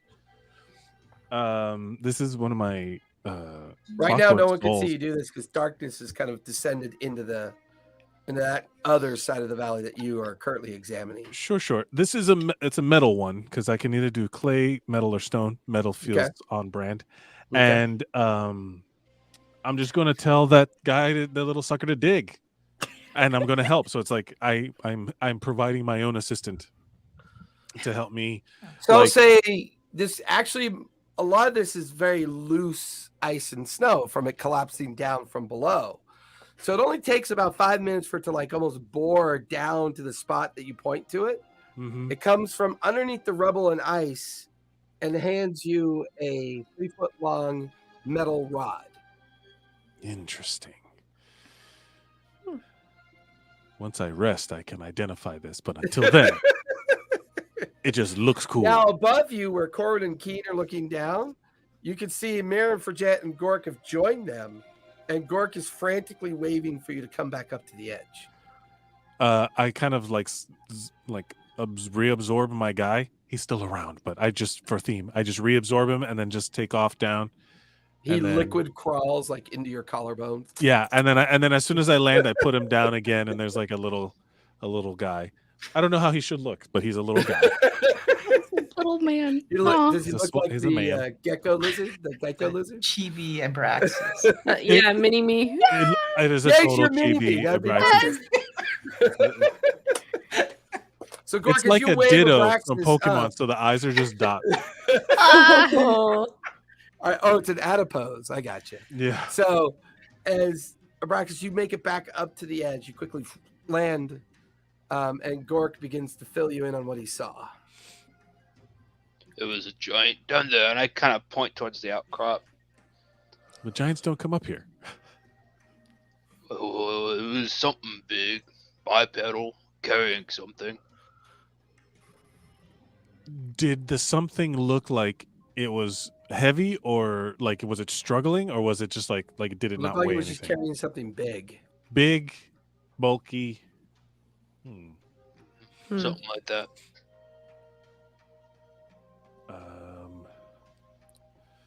Aram. How long would it take for what's his face, Colwyn, to send his little hawk eagle to go get a better look of it? Oh, it wouldn't be that hard. I could send him down right now if you want. Could you? That'd be so cool. Yeah. Hey, Hector, see what's down there. He watches the eagle streaks down, travels for about 5 minutes, and then you lose sight of him. A few minutes goes by, a few more minutes goes by, and eventually reappears and lands on Corwin's shoulder. What'd you see, buddy? Fine, go ahead. And turns back into a rat, and then goes back to squeaking in his ear. So Hector just described 3 frost giants sitting in front of an exposed cavern. About halfway down into the valley, there's a footpath we could take, and it leads right up to the front of the cavern. And there's 3 frost giants currently eating a large bear over a fire. Sounds like standard frost giant shit. Well, that might have been what Gork saw them carrying. So yeah, I guess bear. that kind of makes sense. Okay. Do we want to deal with this tonight, or I don't think so. Nah, they're I think just we should they're go to living their Truth Seeker. lives. Does this guy? What was his name? The wizard guy. Corwin? Corwin. Do we need space to teleport, or are we? No. I mean, I need about a 10-foot diameter place for me to put the Yeah. circle up, and I can do it. What is of importance here? Like those frost giants, does that cave look like their home, or is it like the entry to a deeper Unfortunately, my Fey connection with Hector doesn't go beyond a certain point. thing? Oh, right. My familiar connection, so it's just based on how he described it. He didn't go into the cave. Well, The books we are paramount, right? And the Truth Yeah. Seekers is where the books are, or a And- book. Keen, can you do your book locator and see? Oh, yeah. I mean, it's gonna be by the Truth Seekers, right? Okay. Yeah, I'll see if I sense a book in the direction of the monastery, Mhm. and maybe just in case if there's anything in the Check the direction of the frost giants. You definitely sense a pull towards the monastery, but something's kind of interfering with it. I need y'all to believe it's 2005 and Leroy Jenkins, those frost giants. It's right up Gork's path. I'll say, yeah, that I can sense the books. There's some weird interference, but I'm still pretty sure that's not the Truth Seekers. I would vote Truth Seekers then over Cavern I mean, we can come back here. for sure. Yeah. Well, we could just go down there now and see what it's in the cave. Because the world's ending. It's We've a got variety of things going on. so right many books. How many books do we have? Yeah, I Just don't want to get distracted. in my backpack? No, There's we have 6 6. in my backpack. Yeah. Yeah, the other pole of your ability key Mm. was in Anchor's Weight. Okay. That's where the other one supposedly would be. Right. Right. Okay. So the books are still where we think they are. I'm not sure if the frost giants have anything to do with that. I think the one that we saw a long time ago, Gork and Abraxas, was honestly, I think it's the one that I was polymorphed into, and it was planting the stuff in the snow. because Oh. we saw it go over by Damn, Brookspire.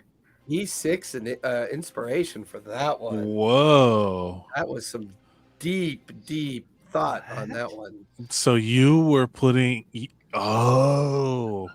What was the old you planting? The meteor, right? Oh. Or there was a rock that had my writing on it. That was the too? meteor. That was the meteor. meteorite, yeah. Yeah. Oh. So I think it was planting the meteorite. How weird. Interesting. That's the one I think we saw 7 months ago. And you think that the you. This is a lot. Again, I never said thinking fourth dimensionally would be easy. At this point, I've given up. Right? I'm just Yeah. like, I'm good at finding clues, and other than that, it's like Right. point me at what needs to die. I'm trying to keep up. I do not keep up nearly as well as Abraxas does, but It's like, All right. I've got some Interesting. street smarts, but I don't. This is beyond me. this is some crazy streets. So anyway, I would vote Truth Seekers still. I'll vote Truth Seekers. Yeah.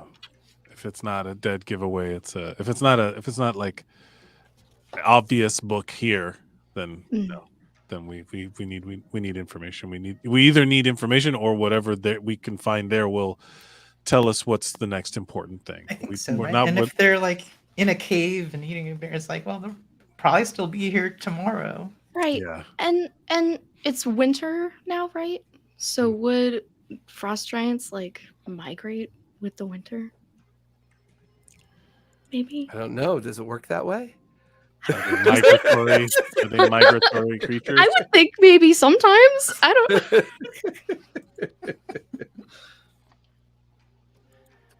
Hard to know. You can give me a history check, see if that's in your catalog of understanding how they behave. Sure. 8. Some are tribal and some are nomadic. It's hard to know for sure. Interesting. Okay. Well, I should warn you that Allura did say we might not get a warm homecoming at the church. But Why not? she hasn't been able to scry there, so she's suspicious that something might be happening.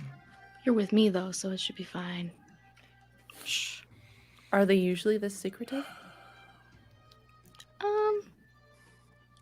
I mean, you gotta be part of the cool kids club before you can really talk about it. So a little bit. But I it'll really be fine. wouldn't be too worried about it. So we have Frigette to vouch for us. Absolutely. Hmm. I mean, you guys have been indispensable in this journey, every last one of you. So, I mean, Colwyn, I'm sorry, but you haven't. I don't know you much. No, I agree. Yeah. That's fair. You've only known me like 3 hours, so I'm cool Yeah. with that. Yeah, you've got 21. Oh, and more that's the other years, thing so is that's we fine. only have Corwin for 24 hours, so What? Mhm. 21. You have me 20 for 21 more. 21 hours. Yeah. It feels more important to bring him to the Truth Seekers than it is the Giants. Fair. Yeah, about that. Can you? So, Virgette, you Mhm. work for them? Yeah, I'm part of their order. What's a truth seeker? Yeah, I mean, What is happening? Yeah. yeah, I mean, Corbin just kind of gets some strange, kind of like he pulls his hood down and. Okay, so Hmm. I don't know necessarily what these books are that you're looking for. I mean, it's your business, not my business, right? Mhm. I'm on this journey for something else. I'm trying to find this tower. Mhm.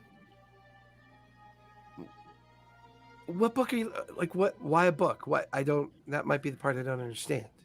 The I'm gonna, I guess, do an insight check to see if I trust with letting him know about the books. yeah, Give me an insight check if you want. yeah. If there's like like he I just will use legitimately wants to know, Mayra's or if there's token that kind she of- gave me, and Ooh. automatically succeed on my insight check. Nice. Yeah. He seems genuinely curious. You guys have talked about it kind of subtext wise and in the background of his own kind of like being around all of you over the last couple hours. He seems genuinely interested. They're associated to Keothi and her concern with the Calamity. All right. You know what? If I can help, I can help. Hopefully it'll get me closer to the tower. For sure. Yeah. So, you want me to do the and don't touch transportation? them because you might die. Excuse me? Yeah. Don't touch them because you might Don't die. touch. Didn't one of you just say you had some of them on you? How are you not dying? It's Or is it better. not on you? You know how I said that it's a lot easier if you just don't think about it. Yeah, I'm going to take some advice on that one this time and just go with the flow. So, do we want me to teleport tonight, or are we crashing here and moving out in the morning? I can get us there. Yeah. Well, It'd be within nice to spend the proximity, night anyways. at the I'm gonna monastery if they're gonna let us in. I would say they would. I fully support and believe that my people are your people. They're gonna be hospitable. Yeah. I think I would prefer that over this cold, Camping out and with some doors. dilapidated tower. But I mean, I know that some of you guys have been really cautious about my believing in, the thing I've been studying for the last decade of my life. So I would understand and respect your choice to camp here for being cautious and safe. But I'm curious to see where you're from. So Same. All right, well, give me 10 minutes. And Nice. Corwin kind of like breaks out some material components, some other kind of like items that he uses. And over the course of the next 10 minutes, in a bare area of the foundation of it's dark out, and it's now got that kind of just lamplit kind of vibe of shadow light, kind of giving him the space and opportunity to do this teleportation circle. The 10 minutes goes by relatively quickly, and he goes, all right, brings his hands together, slams them, does an invocation. You watch as the teleportation circle flares into arcanic rune and light, and in the middle of it, a tear opens up. Quick, got 6 seconds. that's all I'm doing. Whoop. And then my little guy goes On clunk, three. clunk, clunk, clunk. oh, I love it. I love it. Now, and then Corin follows. Now, he's powerful enough, but I need somebody to roll a D100. Not it. I'll do it. I I'll do Go, it. Gork. Go for it. don't know if I Where have is a my other- High risk, high reward. Where is my? Ooh, it's a other- race. Whomever finds theirs first. I got it.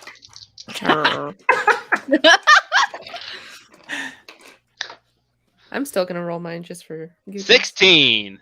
16. Okay. There's a flash of arcane light and a warm feeling and a sense of falling. You could feel the energies kind of like consume you and pull you down, and everybody lands in waist deep snow. Except for Jet, it's head deep snow. And Hey, I could stand on top of it usually. I've got goat monk shit. I evolved to be able to stand on things. And it's like, as you guys all land in the snow, almost as quickly as it happens, there's Jet, kind of Legolas in it. Like, she quickly crawls out of the hole, and then she's sitting up on the edge of the snow. All of you are about 300 feet outside of the monastery. It looks very familiar to you, for Jet. 3-story structure with 2 towers, one on the right side, one on the back side of the structure. Many windows on the second story, windows on the first story. The main gated entrance, the great iron fence that surrounds it with the medicinal gardens and all the botany-style gardens that exist outside of the space. Except it's dark. Not a single light shines.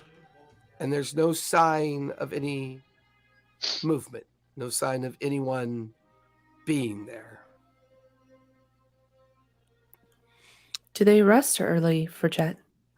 I simply refuse to land and fall, and I'm just like hovering over everybody. That doesn't look right.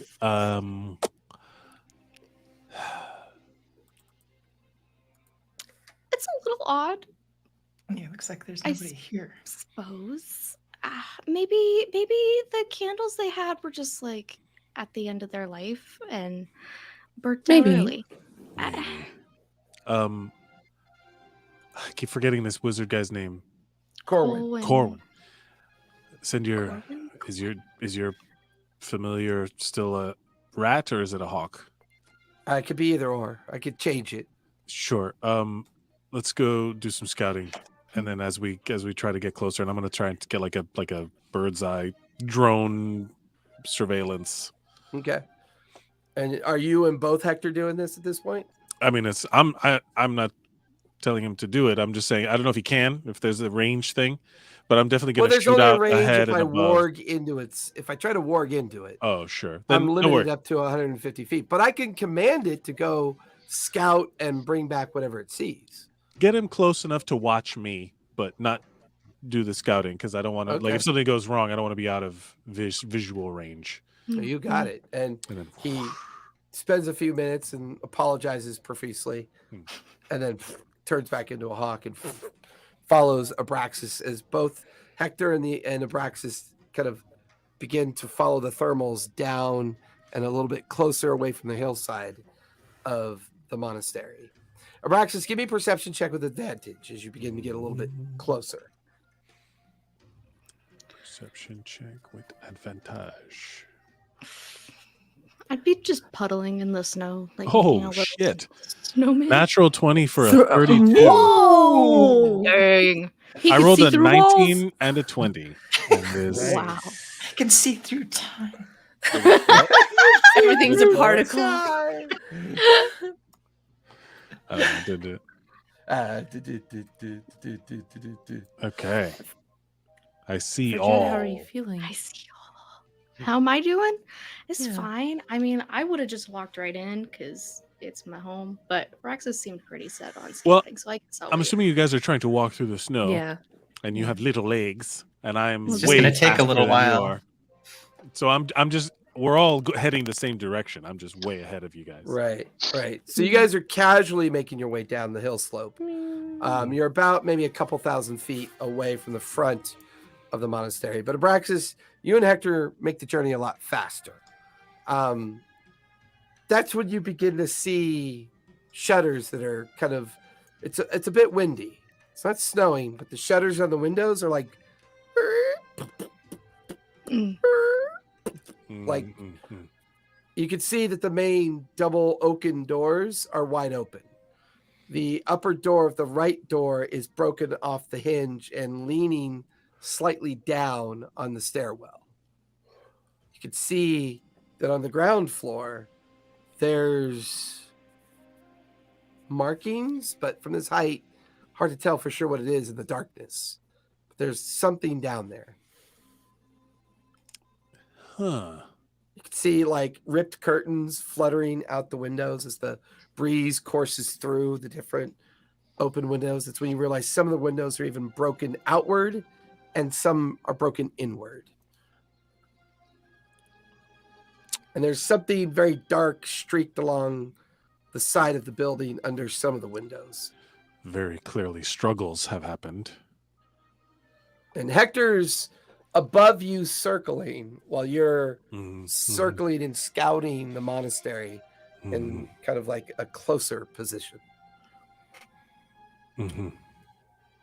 And you're immediately hit with a familiar wave of nausea.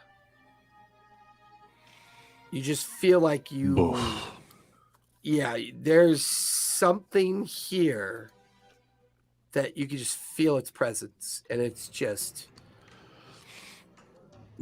Bad sickening news. to your stomach. I want to fly like kind of like a down, like down to the front door to take a look, but Okay. not. I'm not like hanging out there. Like I'm gonna do a thing to like look inside, and see if I see anything immediate, like bodies or people or movement or anything like that. But then I'm gonna bolt. I'm gonna like go fly back to prevent. Oh, Sorry, I forgot to turn it down. My bad. And then you hear music. I'm gonna It's crazy. like zoom in, and I want to like. There's something. I zoom into. Well, what do I see when I drop down to look if I see? You ride the collapsing thermal because now that's late at night, or not late, but it's dark, so the heat's not emanating up like it normally does. So the thermals are a bit thinner and harder to use to glide. So you kind of coast down and your wings are flapping as you hover there to look through the main door. And that's when you see the kind of frozen visceral remains of skin, meat, organs that have frozen outside. So you're not really sure how long they've been here.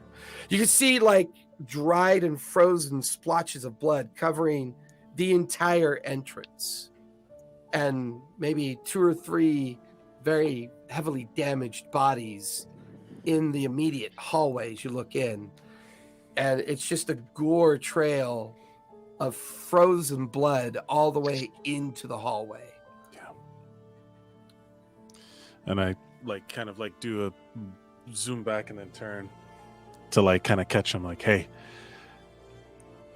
it's and I like kind of land like right in, like do like a full on like air brake stop in front of Frigette, and I'm like, hey, it's not good. Hector lands on Corwin's shoulder. What'd you see, buddy? I need you to be okay.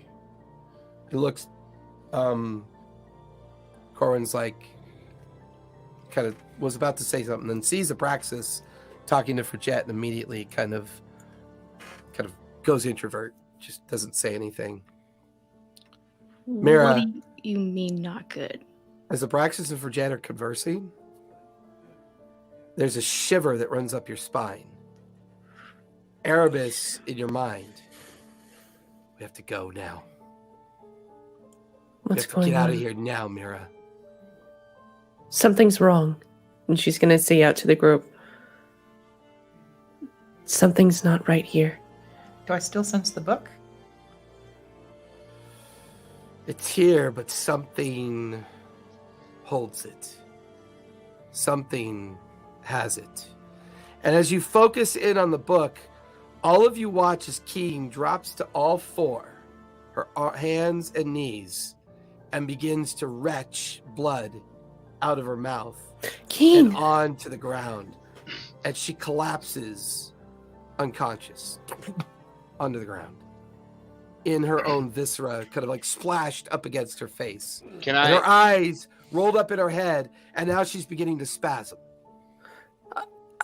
Can I go Whoa. to her and touch and cast lesser restoration? It stabilizes her. Her eyes, her spasms stop, her retching stops, and she goes back to kind of breathing a more even state. Her eyes flutter open. And And I'll cast Divine Sense as well. what's the range on Divine Sense for you? Let's see. So am I 60 awake feet. now? 60 feet. Keene, your eyes are open 60 feet, that is not behind total cover. up. Okay. Something has the book. And I look at Frigette. It's still there. It's still there.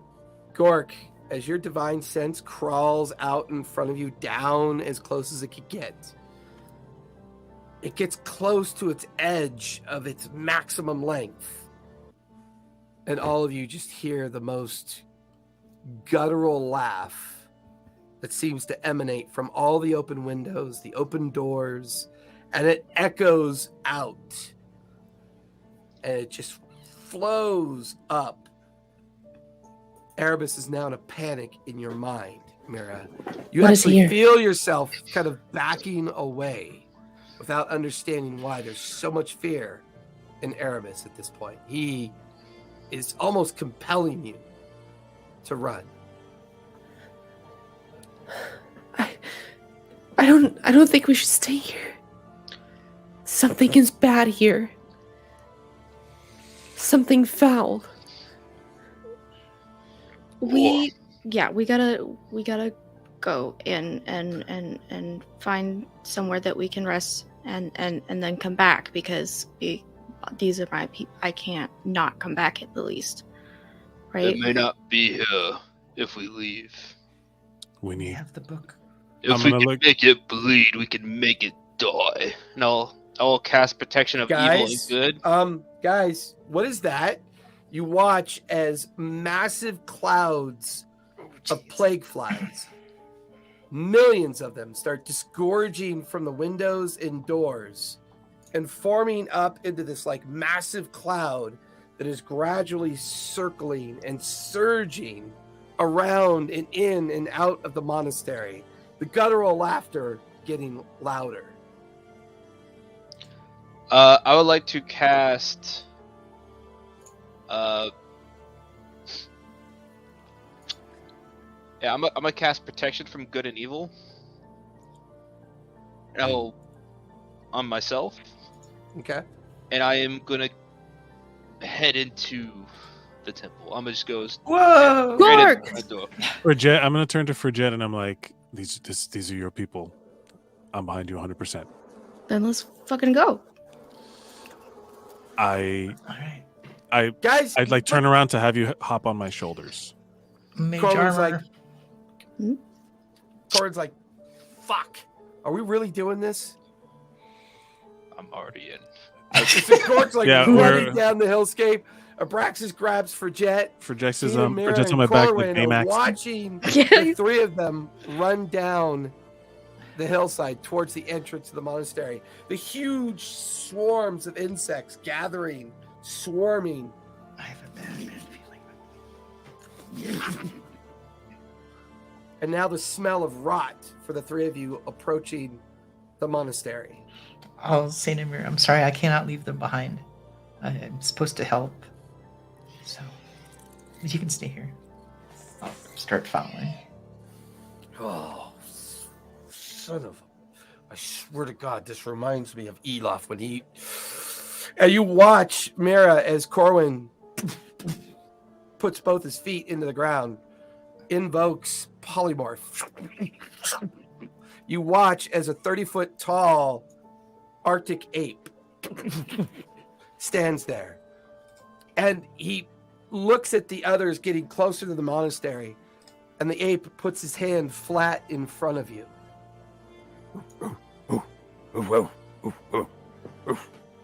She'll step on the hand. And as you step on the hand, he brings all the fingers around you, places you up into the tuft of his shoulder, starts loping down the hillside towards the others. Those of you running down, you can hear behind you as this massive Arctic ape is loping behind you. For Gork, Abraxas, and for Jet, when you enter the swarm of plague flies, they're in your ears, in your mouth, in your eyes. I need the three of you to make Constitution saves, please. How far are they from me? Oh, they're not far. You're in it. Okay. The swarm is engulfing everything. Is this magic? Or is it just nature? You give me Arcana or Nature check. Your choice, Mira. I do have protection of good versus evil. Will that help me at all in this situation, or no? Is it just physical bugs? This feels like a physical manifestation. Okay. Yeah. Is it poison or disease at all? 'Cause I'm immune to those. No, this is a little different. Nat 20 for 28. Okay. I got 27 for me. What'd you get, Abrax? 27. For Jet? I got a 5. So Gork and Abrax are clawing at them, pulling them out of the different places the flies are trying to get into. Unfortunately for you, for Jet, they overwhelm you. They begin to crawl into your mouth, your ears, your nostrils, as you begin to suffocate. Okay. Braxis, you can hear for Jet as she can't breathe. I am going to Keen, you then cross over into the swarm. I need a con save from you, Keen. Okay. Is this an area effect by any chance? It would be, but it's con, not dex. Oh, right. Okay. Ooh, 4. 4. You are beginning to suffocate, Keen. You immediately enter the swarm and you're batting at everything, and then you feel a massive hand grab you and pull you up onto the back alongside Mira. Mira, go ahead and give me a con save with advantage because you are currently riding Corwin's form. I'm going to cast protection from good and evil on for Jet, so that You cast it on her. it says aberrations, celestials, elementals, fey, fiends, and undead. So they have disadvantage on any attack rolls. I'm assuming it like will protect her from it. I got a 7, but I feel like I would have casted a spell before I got in there. You'd have enough time before you Yeah. crossed over that threshold. So But how being far? being on Corwin's back, he's moving really fast. Yeah. Oh. How far away is everyone? With I Corwin would gaining say speed? Corwin really closed the gap. He was Okay. able to catch up with Keen and pull up Keen up onto his back. And then I would say the others are about 30, 40 feet in front of you. Okay. Then I would like to cast Insect Plague as well. Oh, I figure fight fire with bug fire. on bug action. So what I was thinking is that it's a range of 300 feet. And when she casts it, all of a sudden you see like glowing lights appear. And then they just start swirling around you guys, creating like a barrier around you. Ooh, I love it. How long does it So- last for? Let me see. Because like I want it to be like it comes on as like stars at first. And Almost like then- a shield effect. Yeah. Mhm. Yeah. How long does it last for? It lasts so 20 feet radius. The sphere remains for the duration and its area is lightly 10 minutes. 10 minutes. Okay. And So then- with that, as Mira brings up her own swarm, it begins to burn and strike at the aberrations around it. For Jet, you immediately feel the swarm like leave your body, and you manage to get your breath back as these things were trying to choke you to death after Abraxas casts on you. All of you feel the ape come to a stop amongst you, and then the swarm that Mira has summoned is now colliding with the plague flies and creating this small kind of like bubble of protection around you. You hear her yell out over the din of the swarm, 10 minutes. The ape, the ape looks a little frustrated, takes Mira and Keen off of its shoulders and places it down with Gork, Abraxas, and Forget. Gork, you're still running. Full tilt. Yeah. You pass out of the protection, you keep running towards the front, and now the ape, you can feel the ape running behind you. And the ape leaps over you and lands and crashes through the front of the monastery. Knocks in the entire front of the facade of the monastery, collapsing it inward as a massive plume of just swarms of plague insects come out of it. And there it's like on its knees near the entrance as you come running up, Gork. The others are behind you, protected by Mira's magic. A little further behind, she's gradually pacing, coming up behind you. The interior of the monastery exposed. It's many inches deep of coagulated frozen blood all throughout the monastery, except for one stairwell that seems to lead down into the basement structure. And the And there's- last of the swarm is now up and just swarming about. but not as condensed. Correct. Kind of spread out. I The fly. ape turns back into Corwin as you guys come up. Gork, what are you doing? Because you're moving the fastest. I'm going to wherever the source is. Okay. You start running through the frozen, coagulated viscera. You get to the stairs, and you guys watch as Gork plunges down the stairs. Have you been here before, Fridget? Yeah. Oh, yeah, she knows it well. You know it well. Yeah, And the stairs that Gork just went down leads to the vaulted library below. I'm just gonna be like, guide me, and as I'm flying, and then like, Mira's maintaining the protective bubble. Keen's in front of Mira. Abraxas has got Fridget, and the four of you now follow up to the stairs where Corwin is. Corwin's wiping shit like blood and like flies and maggots out of his mouth and face, and immediately gets the protection of Mira's like plague swarm that's swarming around. And you guys start gradually making your way towards the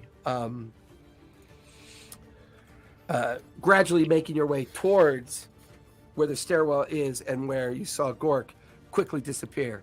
Gork, give me a perception check as you get down into the darkness below. When Abraxas and I fly by, I don't know how intact any of these bodies are, but can I like recognize anybody? Everything that you see is flesh, blood, meat, and organ. No sign of any bones or skeletal remains at all. Okay. And no heads. Oh my god. Okay. Is there like torn uniforms and clothing or anything amongst that? There are. I'd say your passive would pick up on it's all monostatic. It's like all I can't pronounce it because of my allergies. It's all monotheistic or whatever that word is that describes their uniforms, their attire. Some are scribes, monastic. Thank you. I always try to put a TH in front of it. It's all monastic, right? Some are scribe uniforms. Some are teaching uniforms. All the different kind of like folk that you would expect to be in the monastery.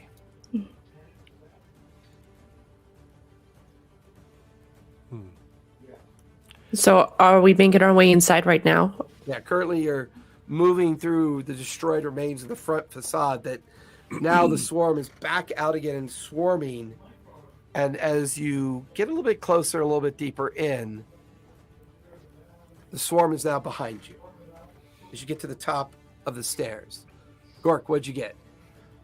22. 22. As you race down the stairs into a hallway, it is knee-deep in bones, fractured femurs, rib cages, collarbones, forearms, hands, all flayed, and almost as if maybe these insects have been feasting off these bones. At the very end of the hallway, you could see a doorway that's pushed in, and there's a darkness there that you can't see any further into. And you're slowly beginning to wade through these bones that are about 2 feet deep. You can feel them peel off to your right and your left. The rest of you see this the moment you get to the top of the stairs and you gradually make your way down. And now you can see Gork at the end of a 60-foot long hallway that looks familiar to you, Fridget. The end of that hallway is the entrance to the scribe room. And that gives you access to all the different study chambers and all the chapel rooms and religious rooms, including the main hallway that'll take you in to the reliquary room where the where all the books are said to be kept.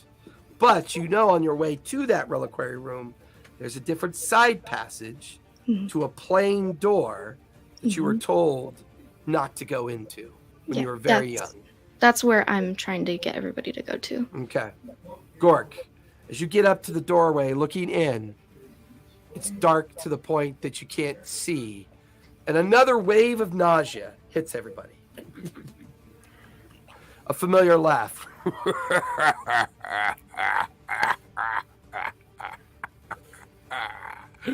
Kind of gurgles out. This just like wet, sickening laugh that gets deeper, and now it's much louder that you're deeper inside the monastery. Erebus, stay with me. And she'll keep on going on the path with everyone. Okay. Corwin is literally terrified. His face white, but he's already muttering protection invocations on his lips. You could see a curling ball of flame beginning to finger and form around his hand as he continues to follow the rest of you down this hallway. Gork, you're still in the lead. Is the wave of nausea from the smell, or is it from like the evil? It's that oppressive dark energy. Got it. Evil. Evil.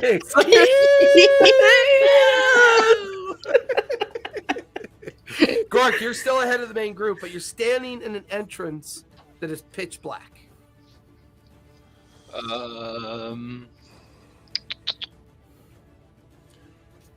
Let's see. I don't have. Gork, give me a dex save, please.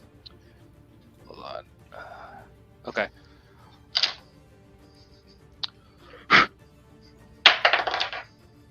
Oof. 14. 14. You feel something coil around your ankle out of the darkness. Those of you making your way through the hallway of bone, you watch as Gork is sucked into the dark room. Just he's there 1 minute like he's looking, and then you just watch him get pulled into the darkness. Brilliant. Into a room, you said? Yeah, at the end of the hallway is a Oh. doorway, and it's pitch black in that space beyond. Forget would know it to be the scribe chamber, the main chamber they usually would copy books, copy down documents, or make copies of anything that's asked of them to do as part of their work. Who doesn't have dark vision? Okay. This doesn't feel like that kind of darkness. I'm curious. I'm just gonna reach up and I'm gonna grab like a rock and then cast light on it and throw it in there as I'm running. So I'm like taking it and I'm like sending it even further into the room with light, and I want to see what happens when it breaches. The minute we're it right crosses the behind threshold, it winks out. Winks out. Got it. Gork, you're being hung upside down as something has got you by the ankle. You're hovering over a 30-foot radius of mouth of teeth and tongue, and open maw is below you, and you're being lowered into it by the ankle. Other tentacles kind of like coming in and out of your immediate vision, but the blackness, the darkness is so inky, you can't see beyond being held. You're not even sure. It's a little almost like you're kind of like you're disorientated. Like you don't know up and down, and this thing is lowering you towards its mouth. Can I make an attack on the tentacle? Go Actually, for it. Go for it. Swing at it. yeah. You know what? Make an attack at the tentacle. I will have blood. Is my wall of insects still up? I would say by the time you get into the hallway, it would dissipate. That'd be 10 minutes. Okay. 23 to hit. 23. Your sword And ice. slams into the tentacle. Go ahead and roll damage. I'm gonna smite. 2. Okay. Go for it. Smoking. I will smoten. So smite is 2d8, 3 at 3rd level. I'm smiting at 3rd level. Okay. Nice.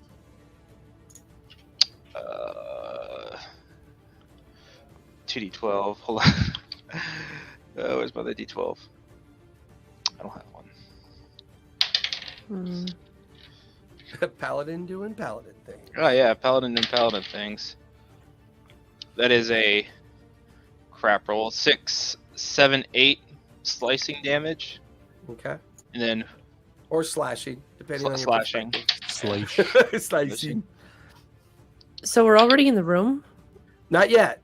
Okay. Everybody else is in the hallway approaching the doorway. You just saw Abraxas throw like something through the doorway with the light effect on it, and it immediately gets swallowed up.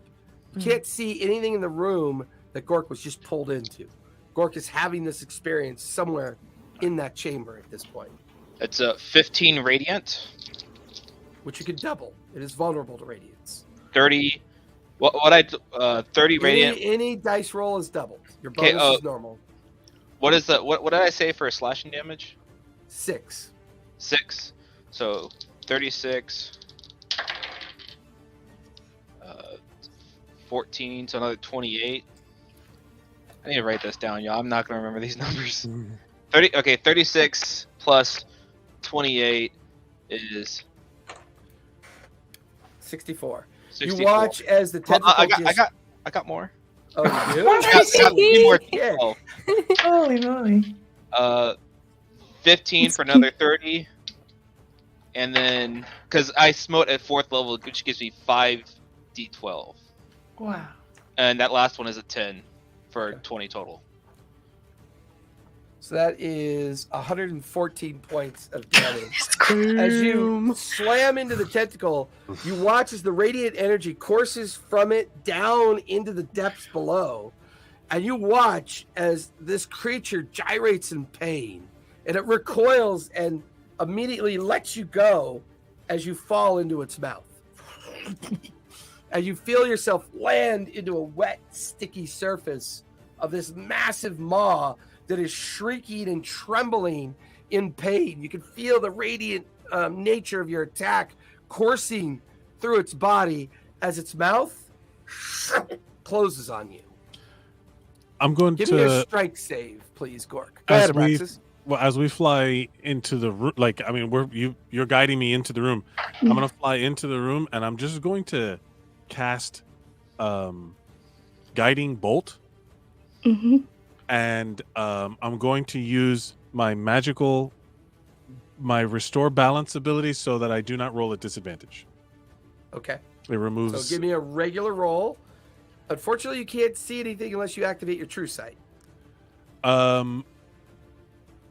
I Or if can't you have see- detect good or evil. It's inky black. There's I'm no using it's my- a magical darkness. Right, but I'm using my magical ability to restore balance as like a guiding hand to balance. So I don't want to take the turn to activate it. So That's fair. So you I'm just using- randomly just blast send the shield down, guiding use bolt. the force Luke, all that stuff. Yeah, go for it. Okay. Gork, what'd you get for your strike save? Natural 20 for a total of 30. Nice. Nice. Take Wow. half of 84 points of force damage. 40. So 42 points of force damage. I rolled As a the 9. mouth attempts to close on you, but you've got your arms and your body like preventing the mouth from completely closing and crushing you. I rolled a 19 to hit. Something sparks. Gork, you feel the mouth gyrate open. Tentacles are flailing around you, Gork, in and out of the inky darkness. That'll definitely hit. Go ahead and roll damage. Double your dice rolls if it's radiant. It is absolutely radiant. Do we hear any reactions coming from the? You could now hear something massive screeching in guttural pain. Okay. Doesn't sound like the same voice of the guttural laugh, but this is something else that maybe is either guarding this space, protecting it, and emanating this like deep inky darkness around it. And right So now, that's- Braxis and Forget are in the room with Gork. 10 plus 15. So 25 points 25. of radiant damage. And it is now glowing The for entire room sparkles for a brief moment. The inky darkness goes to absorb it. As Mira and Keen stop at the very edge of the entry point, Corwin brings his hands together, forces an energy into the room, and you watch as the dispel effect kicks in and the inky darkness collapses in. The scribe room is a wreck. It is barely what it used to be for Jet. All of the pedestals and desks and everything have been destroyed. A huge gaping mound of rock and the visceral remains of individuals and animals kind of all around this great multi-tentacled beast with its tentacles flailing out its great maw. And in its maw, you can see Gork holding onto teeth, trying to keep the mouth open. For Jet, what do you want to do now? You can see Keen and Mira, you're up next. Can I Before you Quick- go, Abraxas, go ahead. What? No, go ahead. in the moment that I could see it, I would also quicken a sacred flame. Okay, I'm okay with that. When I can see it, so it has to roll a dex save, which That's a 12. yeah. So it's gonna take. Forget you're on Abraxas' back as he does this. What do you want to do? So is the creature like still inside of the room, or It because when is I was the first room. imagining it, I was like, the It's- entire floor is just the mouth. Yeah, I mean So- it is the room. It's It is the room. created a lair here, and it's destroyed the entire chamber. Okay. The body of the creature is buried underneath rubble and debris, and there's dozens of these tentacles hanging around, lashing out in pain. That is 23 points of radiant damage. I doubled the dice roll. Okay. Or rolled twice. So if it's like mostly mouth, then can I see like a uvula or anything? Kind of vulnerable like that? Go do It's it. mostly mouth. I mean, you can see that Gork is like hanging onto its teeth, trying to keep its mouth open. Mm-hmm. I mean, what's your passive perception? 13. Yeah, hard to tell without taking some time to try to look. And things are moving quickly. Yeah. I'm going to cast my own guiding bolt, and I'm going to aim it past Gork into the mouth in general. Okay. Go ahead and roll. Okay. And now that it's lit, it's a normal roll. 24 to hit. 24 will hit. Roll your dice and double it. Yay. I also have a thing called favored foe, which means I can tag this is a ranger thing that I always forget that I have. So that's another 1 point of damage. But Okay. it is now marked by me as Hashtag foe. foe. That's cool. I rolled 20 radiant damage, so 40. Okay. Mara and Keen, what are you two doing at this point? See Gork in the mouth. Abraxas is flying over it. Just cast Sacred Flame and Guiding Bolt into it. Forget's on his back, and she just cast Guiding Bolt down into the mouth. Gork, you watch as this streak of a bolt goes right by you, crashes into the mouth of the creature. The teeth open up even more, giving you a little bit more room to shift around. Mara, what do you want to do? Oh, I don't know. Keen, you go first. I'm like pointing at her. Keen, you're at him. Let me see. I mean, I'm all down for a good time, but this seems a little bit ridiculous. And then Corin puts his hand on Keen's shoulder, goes guidance. Guidance. And we still haven't rested, right? No, Yeah. only on Short his rest. Short rest That's it. only, so I didn't get all my spells back. Gork decided to go ham. Ham. Yeah, so I'll go up to it and use the fang to Hey, have at it. And Gork, also what's sneak better attack. for miniature printing, PLA or ABS? Probably ABS, huh? Of course, You're he's muted. Off the top of my head, I don't necessarily think one is better than the other. I'll have to get back to you on that. Okay, I please think do. they're I know about you've the got same. some skill there. Go ahead, Keen. Okay, here we go. Oh no. 12. 12. And what'd you cast? I didn't. I'm using the fang to Oh, are you going down into the chamber and getting into base with it? yeah. Yeah, you dodging the tentacles as you do, and you slash out with Fang, and you feel it bounce off the kind of like thick rubbery hide of one of the tentacles. Give me a dex save as you do that. And this is something you can see, so you have advantage. Oh, okay. Advantage. Man. 23. 23. You're now dodging and ducking and moving around these tentacles that are attempting to swipe at your midriff and your legs and your feet, trying to grab at you and restrain you, but you're dodging around them at this point. Okay. Mara. Oh, sorry. Go ahead, Keith. Then I will also use sorcery points to quicken a spell and cast. What's it called? Word of Radiance, since now I'm in base. Nice. So that is con 17 save. That's right. Well, that's the one thing it does have a good number on. Mm. That is 10 plus 5, a 15. That'll fail. Ooh, all Did right. not roll that great. If you roll any dice, double it because it is radiant. 24 radiant damage. Is that doubled already? That's the doubled, yeah. Okay. Good to know. This thing's already taken almost 200 points of damage. Over 200 points of damage. Once you learn its Yeah. weaknesses. Yeah, no shit. Mira, anything you want to do before I go back to Gork? So everybody's on base with it? Keen Pretty is at the much. base, dodging the tentacles, slashing out and casting. Abraxas and Frigette are flying above it, casting down into it. Gork is semi-trapped in its mouth, holding its teeth apart, and it looks like he's getting ready to do something. I'm gonna cast geese on it. Gaze. Geese? I think that takes a certain amount of time to cast, though.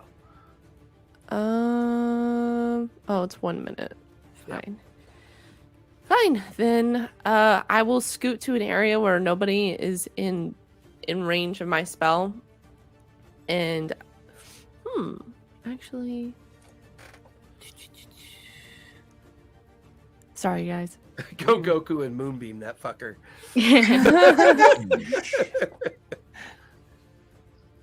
I will cast Wither and Bloom on it. Okay. So- What's the con save? 18.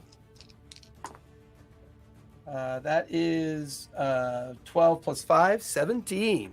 That will just Ooh. fail. All right. And so it will take 10 necrotic damage, and I get to choose someone within range to heal 1d6. Just about everyone's in range. Yeah. Jeepers, where did it go? I'm not hurt yet.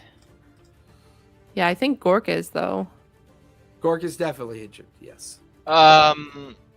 You heal for 5.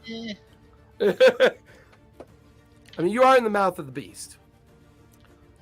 Probably Alright, the and most at risk. And it will stay up. Doesn't say. 10 Corwin foot comes alongside you, Mare, as the two of you are kind of back up and against the wall of the destroyed scribe chamber while everyone else is engaging it. Corwin brings his hands together yet again. And as he does, a sphere comes running out of his hand and streaks with a green-purple streak. It slams into the mouth of the creature, and you just watch as a gravity well begins to form. And you watch as bone, teeth, and tentacle are beginning to get shredded and pulled into the gravity well. As he does 31 points of force damage, and he's currently concentrating on Event Horizon at this point. Gork, what are you doing? I am going to. If I look down into its maw, what do I see? You just see its gullet go deep and deep and deep till you can't see any deeper. All right, And the entire gullet is like the Sarlacc pit, just thorny teeth all the way down. Does Oh. it smell bad? Oh, it smells. Get a mint. I don't want to do this. I cast mint. Gork does the ultimate Dutch oven. I have some things in mind. All right, It's Can just like I- blowing on his face. He's like tearing up. can I cast Resilient Sphere on myself and let me fall in? Ooh, Whoa. I like that. As you cast Resilient Sphere, you tuck into a ball form and you go down its gullet. Oh my god, you are a mint. Go! Gork is a mint. Oh my With that, god. for everybody else, all the tentacles suddenly get active and lash out at everybody. So, Keen, you have 3 tentacles coming at you. I'm gonna. Ooh. We're not really in That it. is- I'm gonna activate my harmonic belt. There you go! Does that give it disadvantage? Disadvantage. All right. Woo! I think only one's going to hit with a 28. Ooh, yeah, that hits. Sheesh, gun. Okay. And that's going to be 11, 15, 26 points of bludgeoning damage. Uncanny dodge. Yep, Yeah. gotta love that. Mira, you're too far away from the 14? tentacles off to the side with Corwin. Gork is falling into its gullet. Abraxas, 3 attacks coming at you. That is a natural 20, Oh, a 28, and a 29. I rolled really good. Were any of those rolled with advantage? None of them were. They're None of 3 them just were? regular hits. oh. Okay, He's- hold on a second. He's in the air. Next time on Greying Lands, will Gork get out of the creature's throat? Yeah. Can the other get to him in time and survive? Find out next time on Greying Lands. It's the Dragon Ball Z announcer guy. Yeah. Oh, yes. Took a Um, Gork supplement. yeah. The Gork kill. Okay. So how many of them hit? The I think all 3 of them do. Um, I had rolled a natural 20, a 29, and a 28. I rolled an 18, 19, and a natural 20. Jesus. Yeah, they all hit. First one, 8, 13, 20 points of bludgeoning for the first one. Resistant, so 10. Okay, 9, 12, plus 10. 22 points for the second one. 11. 10, 13, 23 for the third one. Are we rounding up or down? Half is always down. Okay. For Jet, give me 3 dex saves to stay on Abraxas's back as these tentacles slam into him. Okay. That one's a 12. That first strike hits Abraxas, you lose your grip, and you fall, but you do dope monk shit, and you slow fall, and you land on top of its teeth that are closing, and you watch as Gork like cast this, he like casts this shimmer around himself, and he just looks up at you and smiles and drops down into the throat of the creature. That's such a Gork thing to do. And then you see 3 tentacles coming towards you for Jet. Okie doke. That is a 15, a 29, and a 13. The 29 hits. Okay. That is 11, 14 plus 10, 24 points of bludgeoning damage. Oh. Braxis and Forget, what would you two like to do next? Is the darkness still in the room? Corwin dispelled it. Dispelled it, right? So there's Yeah. so we're not at disadvantage. We can see what's going on. You can see everything now. And And with each like painful movement or like infliction of wounds on this creature, the entire floor of the chamber heaves up and down.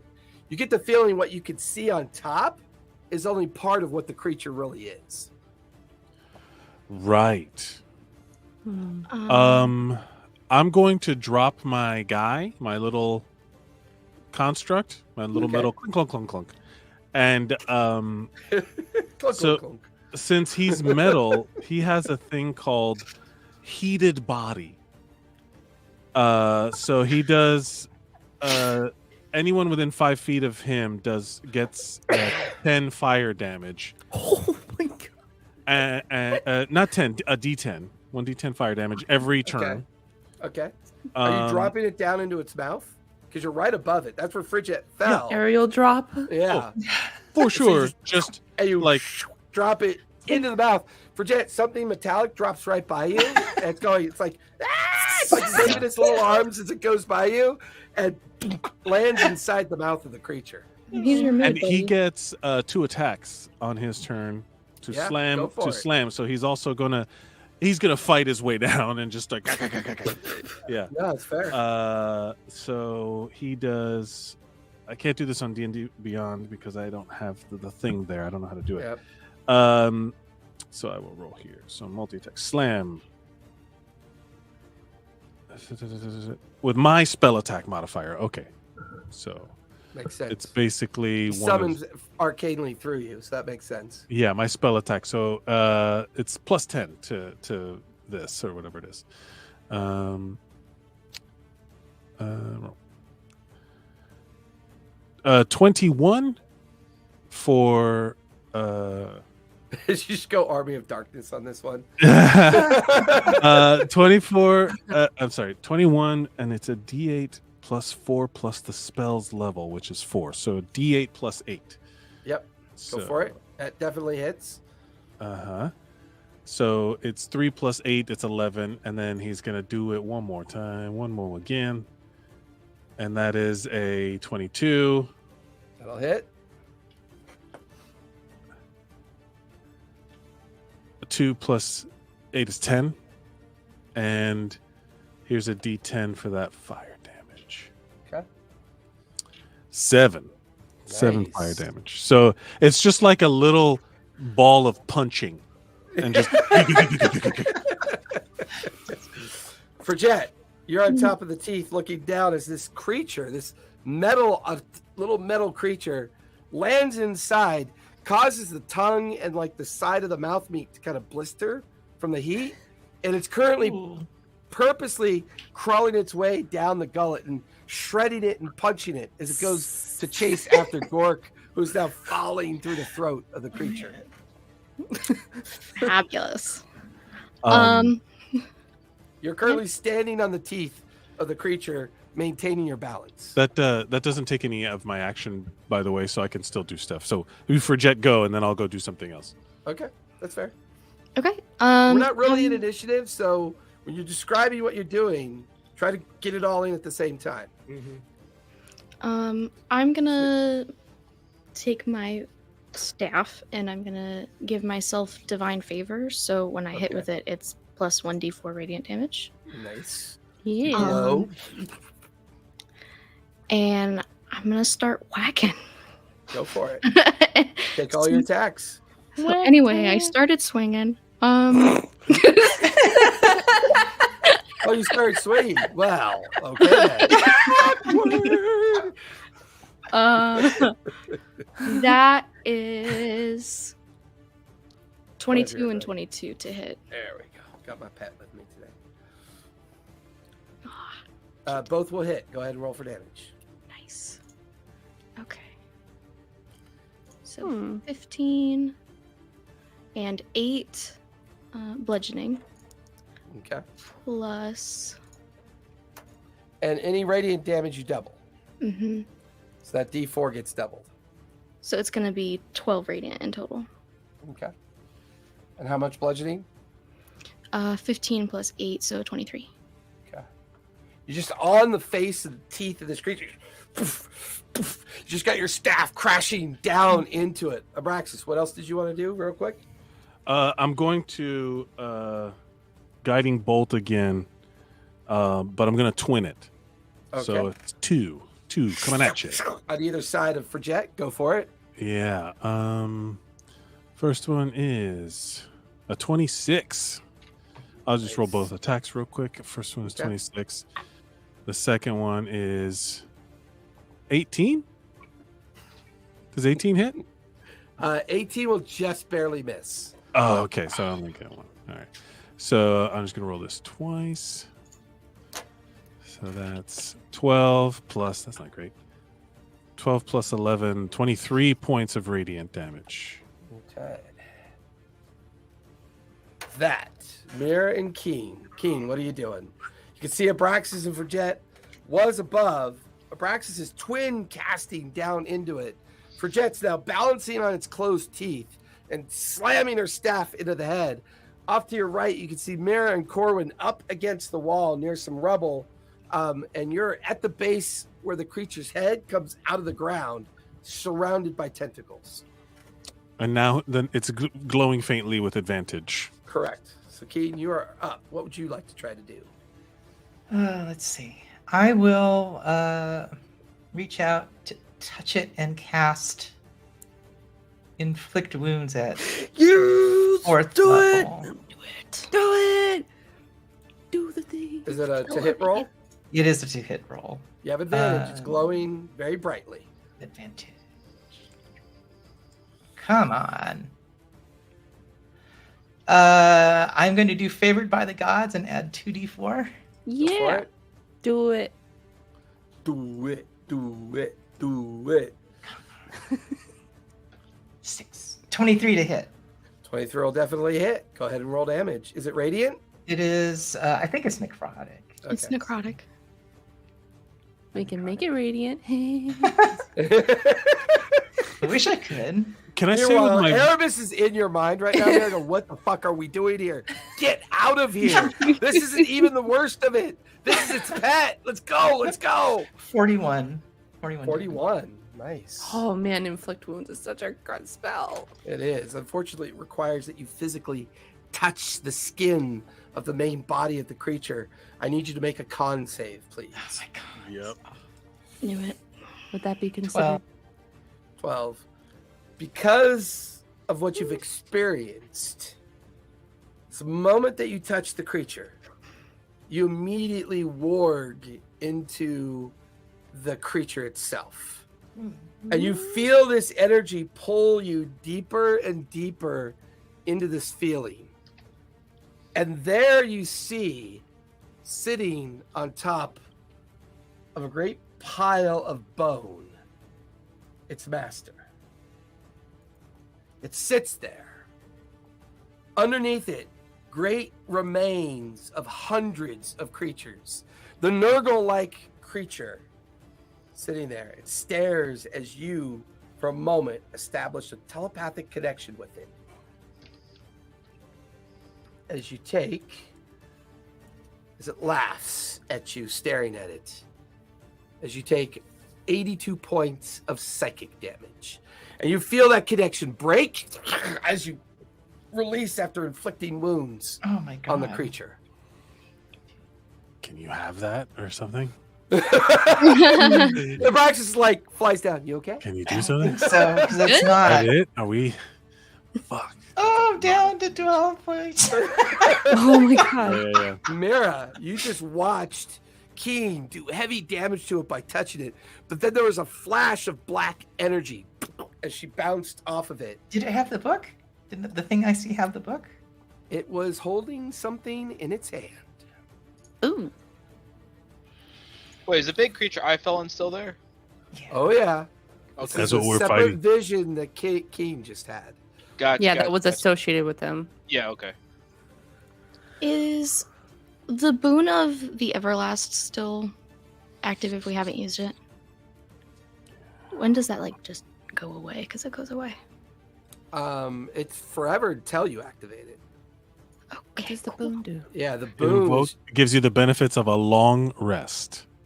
Oh, that Isn't would that be what your nice. sash does? That's what all. That's we all have that. No, we all have that from The Giselle. dragon lady. From the dragon. Giselle, that's right. You have the boon. Oh, that's right. Yeah. We have the Oh what? my Yeah, you gosh. have it- Yeah. The boon of the Everlast, and Yep. when invoked, you gain the benefits of a long rest. And then it goes Oh. away permanently. So it Mhm. stays with you because it's the boon until you actually use it. And it's one I action. might need to do that next turn. That's why I brought it up. I was like, okay. Okay, look. It's going to be a long fight. And evidently, this is just its pad. So, look. Now, what we need to do is go do like a Valley Girl circle. We need to Valley talk Girl. about this. It's not a druid circle, it's a valley girl circle. I'm the circle of the valley. Mira, Mary Bot, I mean, let's get Look, this going, right? I brought my chihuahua in my purse today. It's going down. It's going down, yeah. The marble just went down Not its on my gullet, watch. so- I mean, I'm just saying, not on my watch today. Oh, all these split ends are so distracting.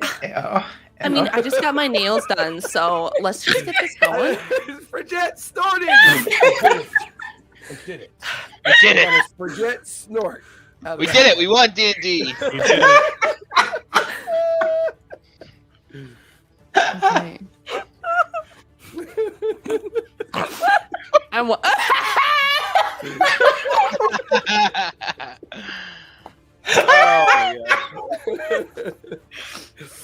Oh, that was great. I think I might have peed a little, but I'm good.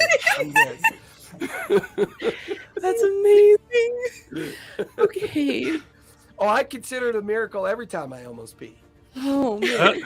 I'm at that half century mark. Trust me. You start thinking about these things. All right. So So, I- Mira, You and Corwin are back up against the edge of the pit. Okay, so I'm looking up Wither and Bloom. It doesn't really say how long it's supposed to stay there for. It's just there. Let me see. I will put it in Discord, see what it says. Because I need to make sure if that is the case that I could still cast a spell. Because it doesn't even say anything about concentration either. Wither and Bloom. Casting time, 1 action.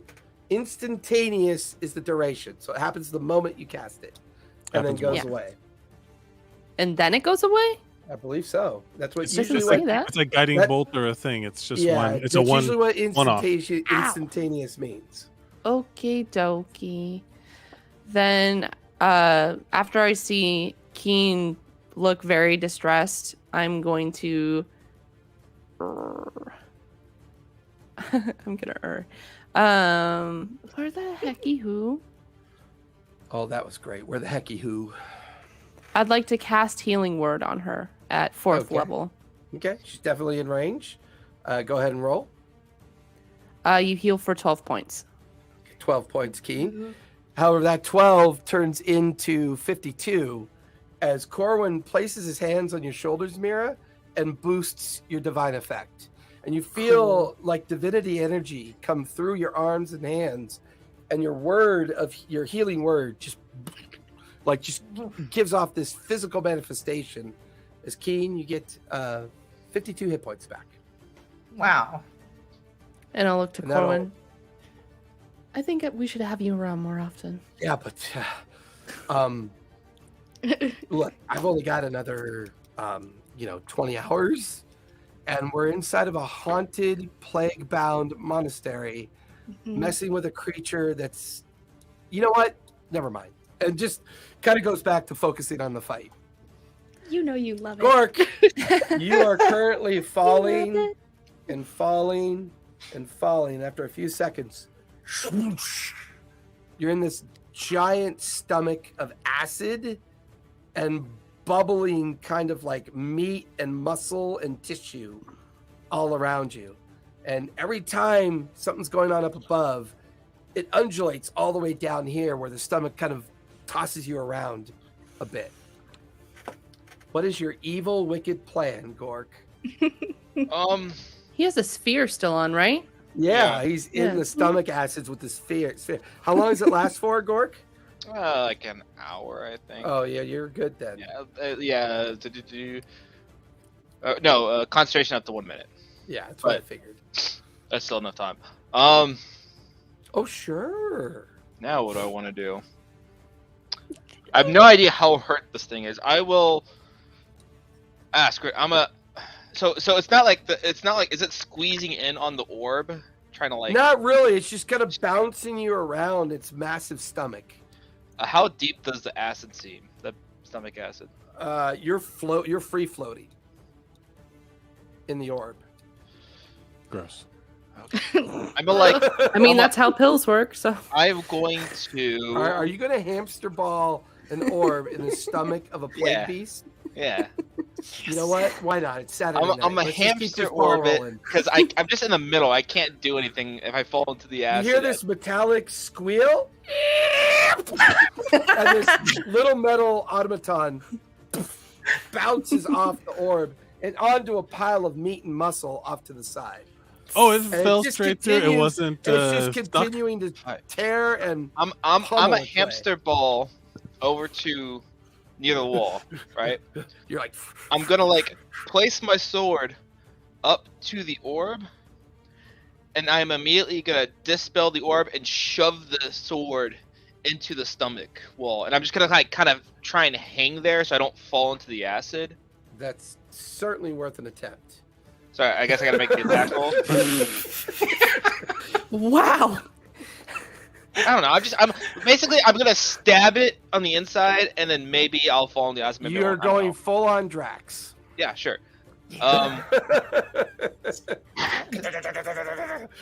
Oh, great. Now I want to watch Guardians of the Galaxy. Oh, 19 for a 28 to hit. 28 definitely hits. You slide your blade into the wall of the stomach.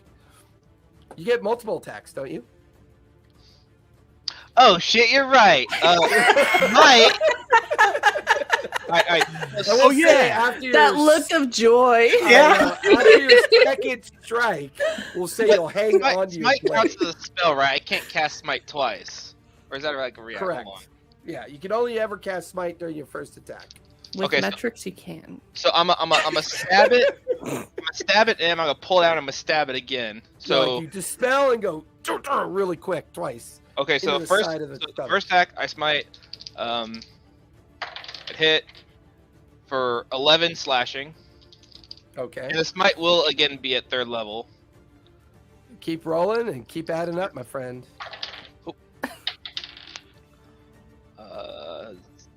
12 radiant, Doubled. doubled for 24. Another 12 for 24. 48. Oh, these paladins smite. And dumps. 10 for 20. Oh wait, no, I got the radiant. Oh, I got one. I got two more. Hold on, I got two more because my sword that automatically was 1d8, and due to improved divine smite, I'm automatically get another 1d8 just for the attack. So that's another 2d8 or 2d12. Just for flavor. Yeah. Okay. Well, I didn't roll shit. 5 for a total of 10. Okay. Radiant. So, as after that second strike, the sword jams into the wall of the lining of the creature, and you hold on to it, and you're about 15 feet up above the stomach acid down below. Araxis, I still got one more attack. That was just the first two? attack. You have 3 attacks? No, that was just one attack. That was just one? That was the attack plus the smite. Go My for it. attack is 2d12. My weapon gives me 1d12 radiant. I Improved. believe you. Do your second strike. It's a lot of. It's Oh, like I know. flashing I'm lights familiar in the with high-level stomach. paladins, my friend. I'm familiar. 25 to hit. 25 will definitely hit. Go ahead and roll damage. So slashing. 16 slashing. And 11 radiant for a total of 22 radiant.